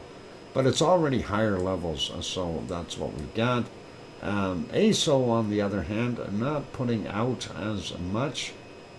You can see that there is a plume here though, so we know there is SO2 being emitted. And of course, this is Tokyo there, and this plume here coming from Asama. Asama-san is going to pick up the pace. We'll see what happens. We already talked about Kamchatka. It's all good. India, China, pretty heavy with its population and pollution. And then we look at India, the eastern side, very large amounts of pollution for those guys. And looking at what we're seeing in South Africa, it's drifting to the south from the gold smelting plants. And then, of course, we are here in the DR Congo, and Nyagorajima there. Goma 1 and 2 doing their thing. That is all cool. And not so much from Erta. We do see a lot of spots here in the Saudi Arabia, Iran, and Iraq region. These are oil refineries, Kuwait, as well as Iraq, and Saudi and Iran. They're all doing that. And let's see what we got here. We do see a fairly heavy plume coming out of Mount Etna. And then, of course, seeing increased levels there from Stromboli as well. That is neat to see. Can't really tell what's coming out of Volcano. And that is it for our SO2 report today. Not bad there in Spain at all. Canary Islands getting a little bit drifting across here, but that's not from the Canary Islands.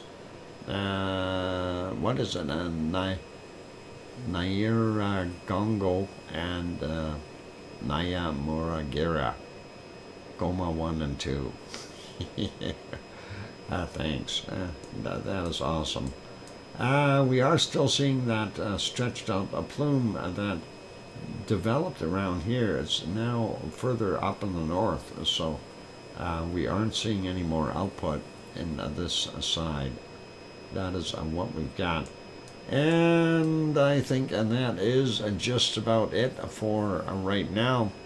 Likely going to go take a break, and then we will come back and we will do a shortened version of the weather because my voice is really feeling it. I've been trying to talk softly here. It's helping a little bit, but I think, I do need to say that. Can see SO2 in Nova Scotia. Yeah, I do see a little bit of SO2. What's going on there, Sue? A fire or something? Or is that leftovers from somewhere? Do you have a forest fire there? I'm wondering. That might be from that. We also see some up here in New Brunswick. Yeah, you do have fires? Okay. Yeah, that is what I thought.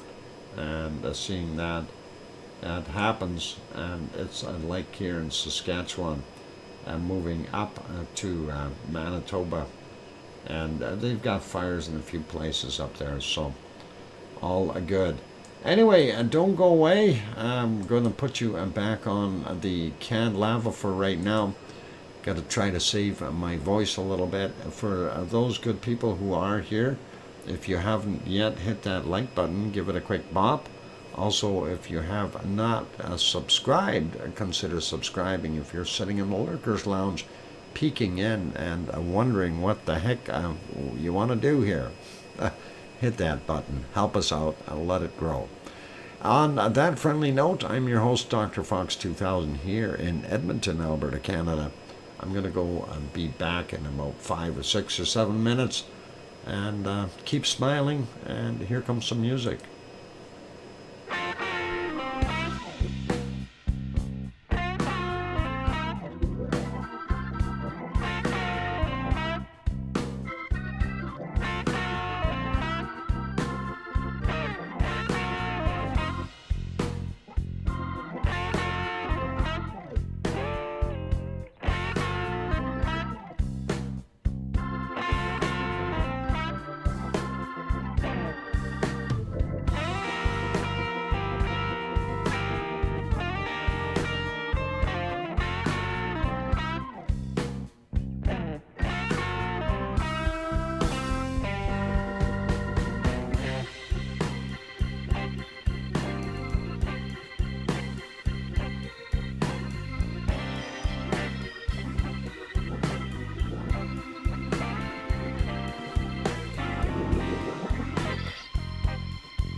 And there we go. We've got the microphone back on, and this will be our final round here for our VolcanoX live stream. Thank you for the welcome backs from Sue and Diane. Good to see you, and hello, Diane. I didn't realize you were there. And thank you, Mona Alfano. And let's get at it. To our weather we go, whether we like it or not. And oops, I hit the wrong button. And I hear you, DrFox2000. Ow. Oh, I gotta save my voice. Anyway, there we go. Let's get over here and looking at what we see up here in our wonderful Alaska. It's pretty normal for this time of year. Something I did notice here, up to 21 degrees up here in the Northwest Territories in the Mackenzie Delta area, Mackenzie Basin, and that is pretty awesome. Save that voice. Yeah, I'm gonna try. Anyway, as I said, we're going to just jump across this real quick. We got about 16 to 18 degrees, 19 degrees there in Vancouver. Actually, yeah, 18, 19, depending on where you are. Maybe even up to 20 in some places.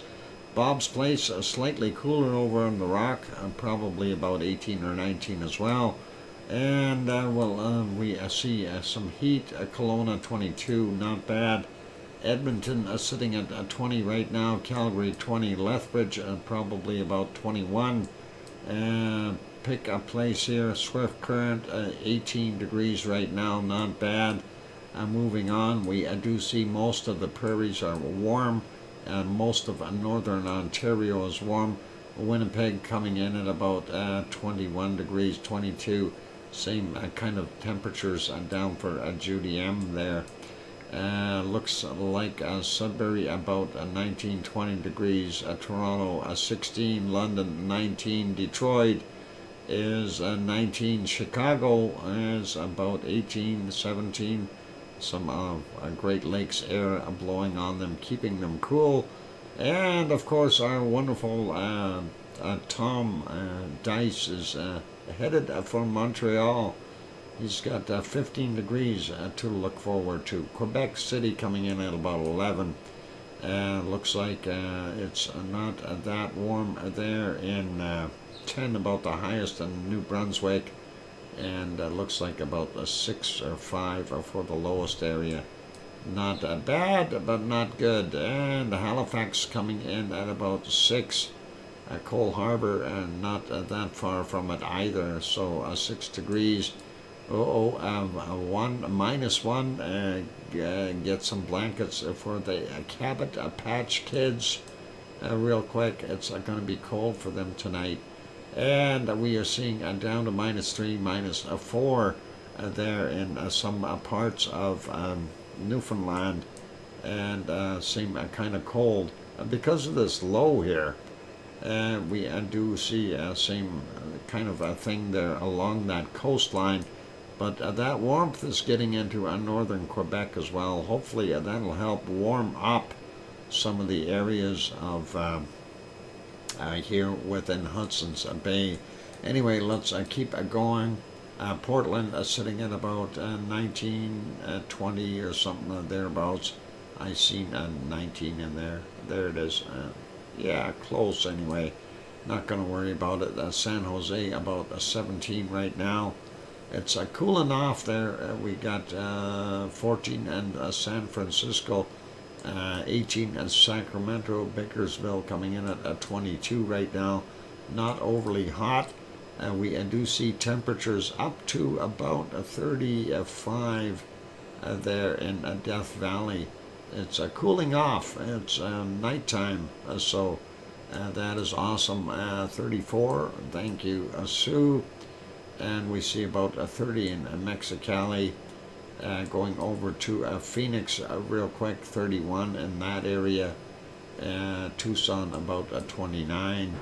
And let's see, Albuquerque and New Mexico coming in at 25 degrees, not bad for them. We do see some more warmer stuff around Midland and those areas, but not the warmest down there. Mind you, for an evening, 26 degrees at Corpus Christi, not bad. 21 at San Antonio.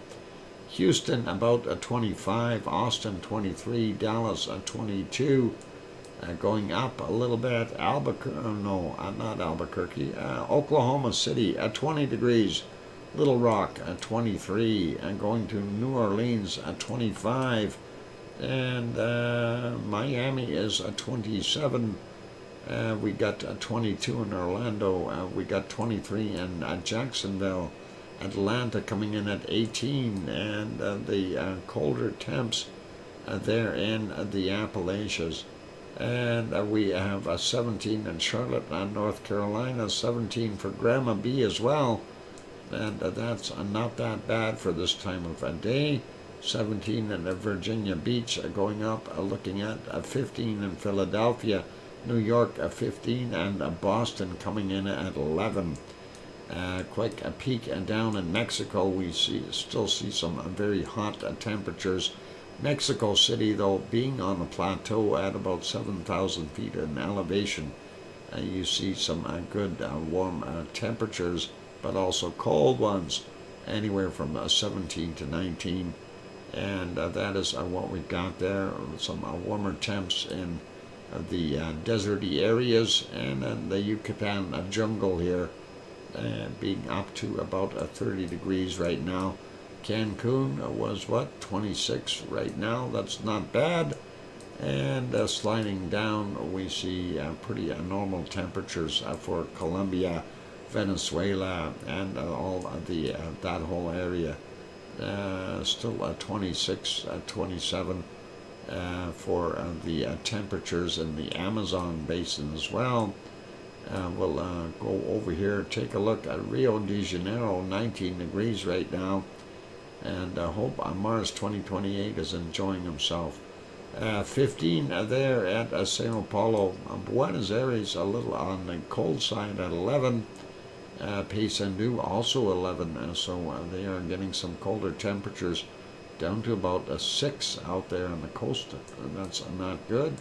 Argentina going down here, not the greatest of temperatures either, 6 or 7, and we do see some of the cold spots in here, -1, -2 in a couple of spots, so not good for them. Looking at what we see in New Zealand, Christchurch coming in at about 17, the western side of the South Island, very cold. Don't go there, it's cold. And we see about 15 degrees in Wellington. Hastings coming in about 17 degrees. Taupo is probably about 12, yep, a little bit on the cool side. And what is it, Rotorua? 14. Anyway, a Bay of Plenty sitting between 16 and 17 degrees for the most part. 17 there in Auckland. The peninsula maybe a degree warmer there, but not by much. Sliding over a little bit. A quick peek at Hobart, 15. And we got 16 in Melbourne. Adelaide coming in at 16. Sydney at 19. Canberra is 14 today. That's a lot better than what they had. 22 in Brisbane. That is a nice temperature. Moving up to the most northern points, and now seeing up to 30 degrees Celsius there in Australia. That's nice. A little bit of a rebound from that bitter cold. And 21 in Perth.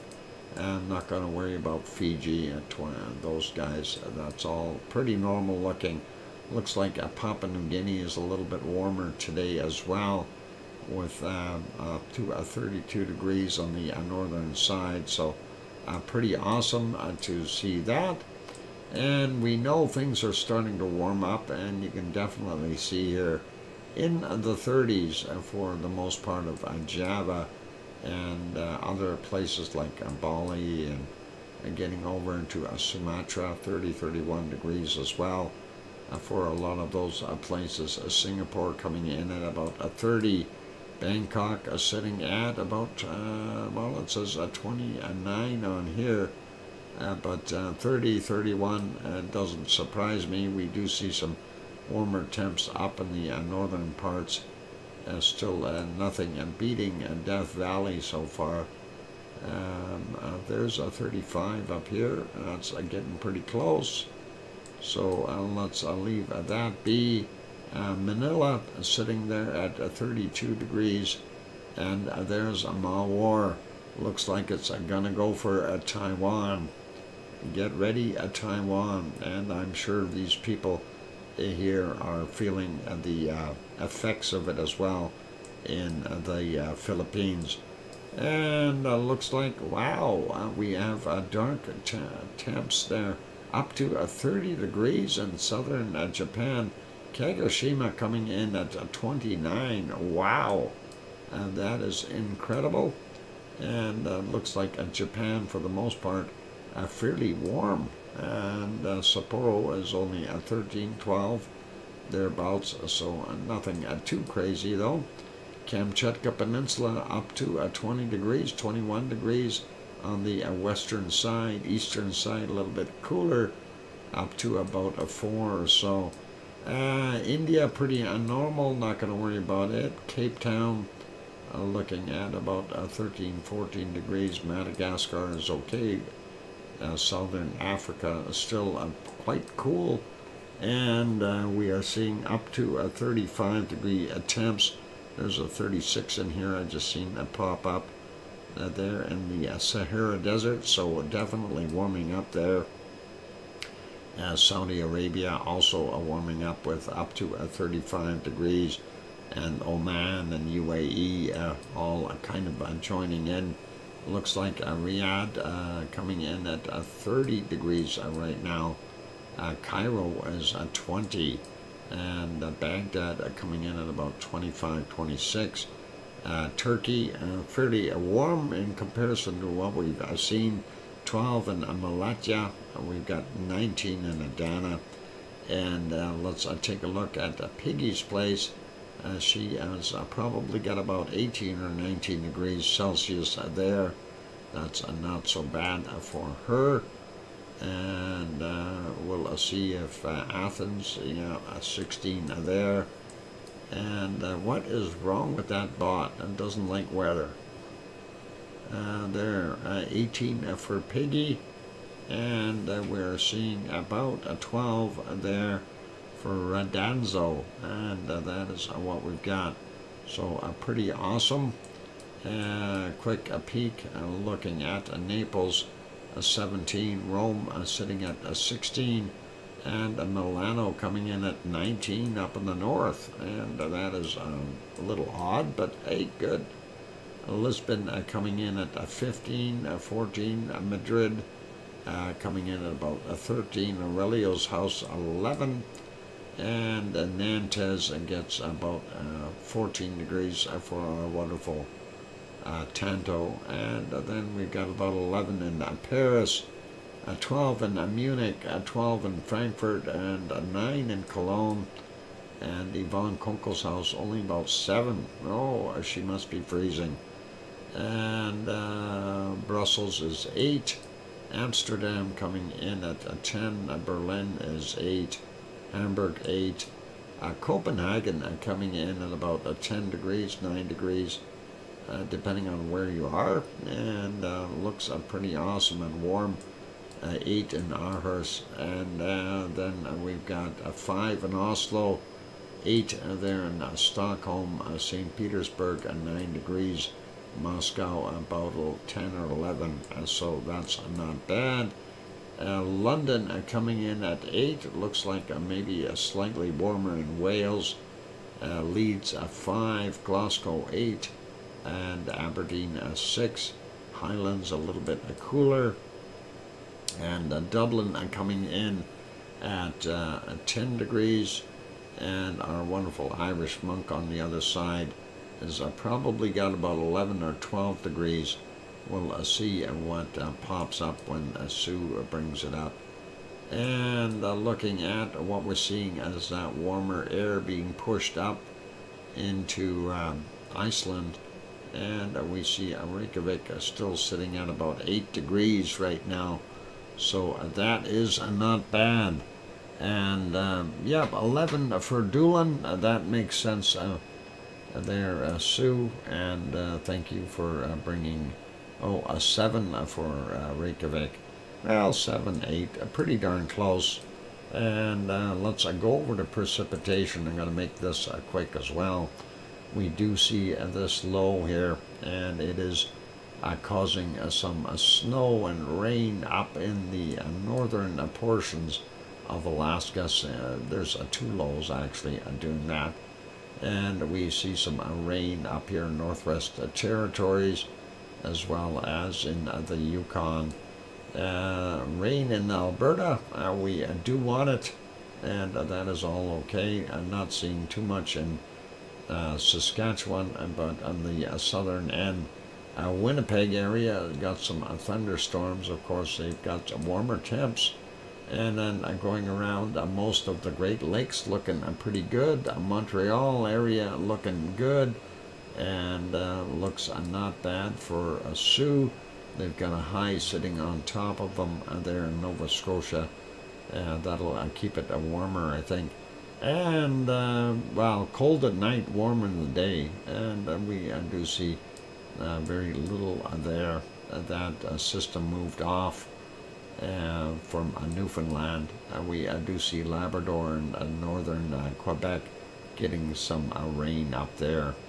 And moving along really quickly, we do see scattered storms throughout the western portions of the U.S.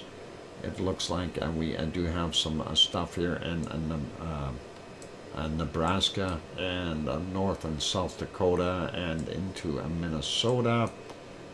Going down into Texas, we see a bunch of different storms building up there as well. Hopefully nothing too severe, and things that will pass fairly quickly. Looking at Orlando, or not Orlando, well, Orlando has got no rain. Miami a little bit, and down there Jacksonville, well, maybe a tad. And not so bad for here. Most of that storm has broken up, and we are seeing just smaller isolated portions rather than a big nasty storm. So Grandma B should be safe for now. Sliding into Mexico, we do see they are getting some rain in the central regions, and then of course on the Yucatan and Guatemala, Honduras, El Salvador, and you name it, Costa Rica, all the way down. They are definitely getting a rain in the northern portions of South America. And does Rio have some rain right now? Yep, it looks like Rio is getting a little bit of rain. And we've got some stuff here on the Chilean side there, all those fjords to be expected. And here's why the temperature is so cold, and they've got that storm still pushing through there on the South Island of New Zealand and the North Island. Hopefully they will warm up. And Australia, well, Tasmania got some rain in the western half, not anything too crazy. A couple of spots down on the bottom end of Australia, nothing really wild.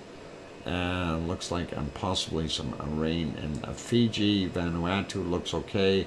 New Caledonia's got a little bit there. And then we do see the areas. You notice there's no rain here. That's because it's really warm. Anyway, Papua New Guinea doing its thing. Looks like the southern portions of Indonesia, not bad, till you get over here to Sumatra. Then you get some stormy stuff on both sides. Singapore getting rain again. Not a surprise. It's a very rainy place. And the Philippines, of course, are getting all kinds of a mess. and Mawar is drawing all that moist air in. Looks like Thailand is getting nailed as well. There's some nasty stuff going across Japan. I didn't realize that, even though it's warm, they are getting nailed with rain, and that is affecting Tokyo and a whole bunch of other regions there as well. Even Sapporo up in the north is getting a little bit of rain. Kamchatka Peninsula, a little bit of rain there as well. And we move over India, of course, having some rain. 'Tis the season, the rainy season. And South Africa getting some rain showers. South Central region, not very much. And the jungle areas, of course, are going to generate their own. Saudi Arabia, Sahara Desert is pretty dry. We do see a little bit of rain there in northern Saudi Arabia, but that's okay. And looks like Turkey has got a couple of systems in there again.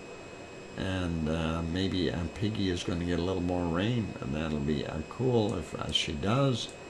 And we'll leave that be. Sicily, not bad looking right now. Most of Italy is dry as well. We do see this nasty storm building here, and that is, of course, affecting, what is that place? Sardinia. What's Sardinia called? Or does it taste good on a sandwich? And some isolated rain in Spain, as well as Portugal.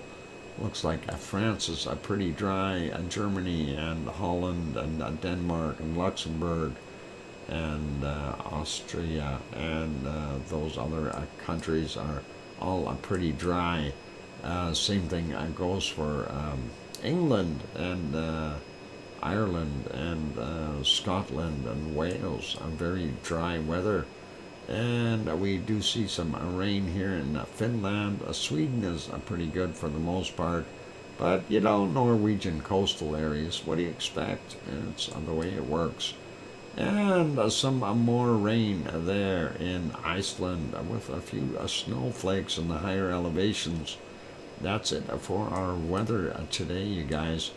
And let's take a look for the coldest temperature on the planet real quick.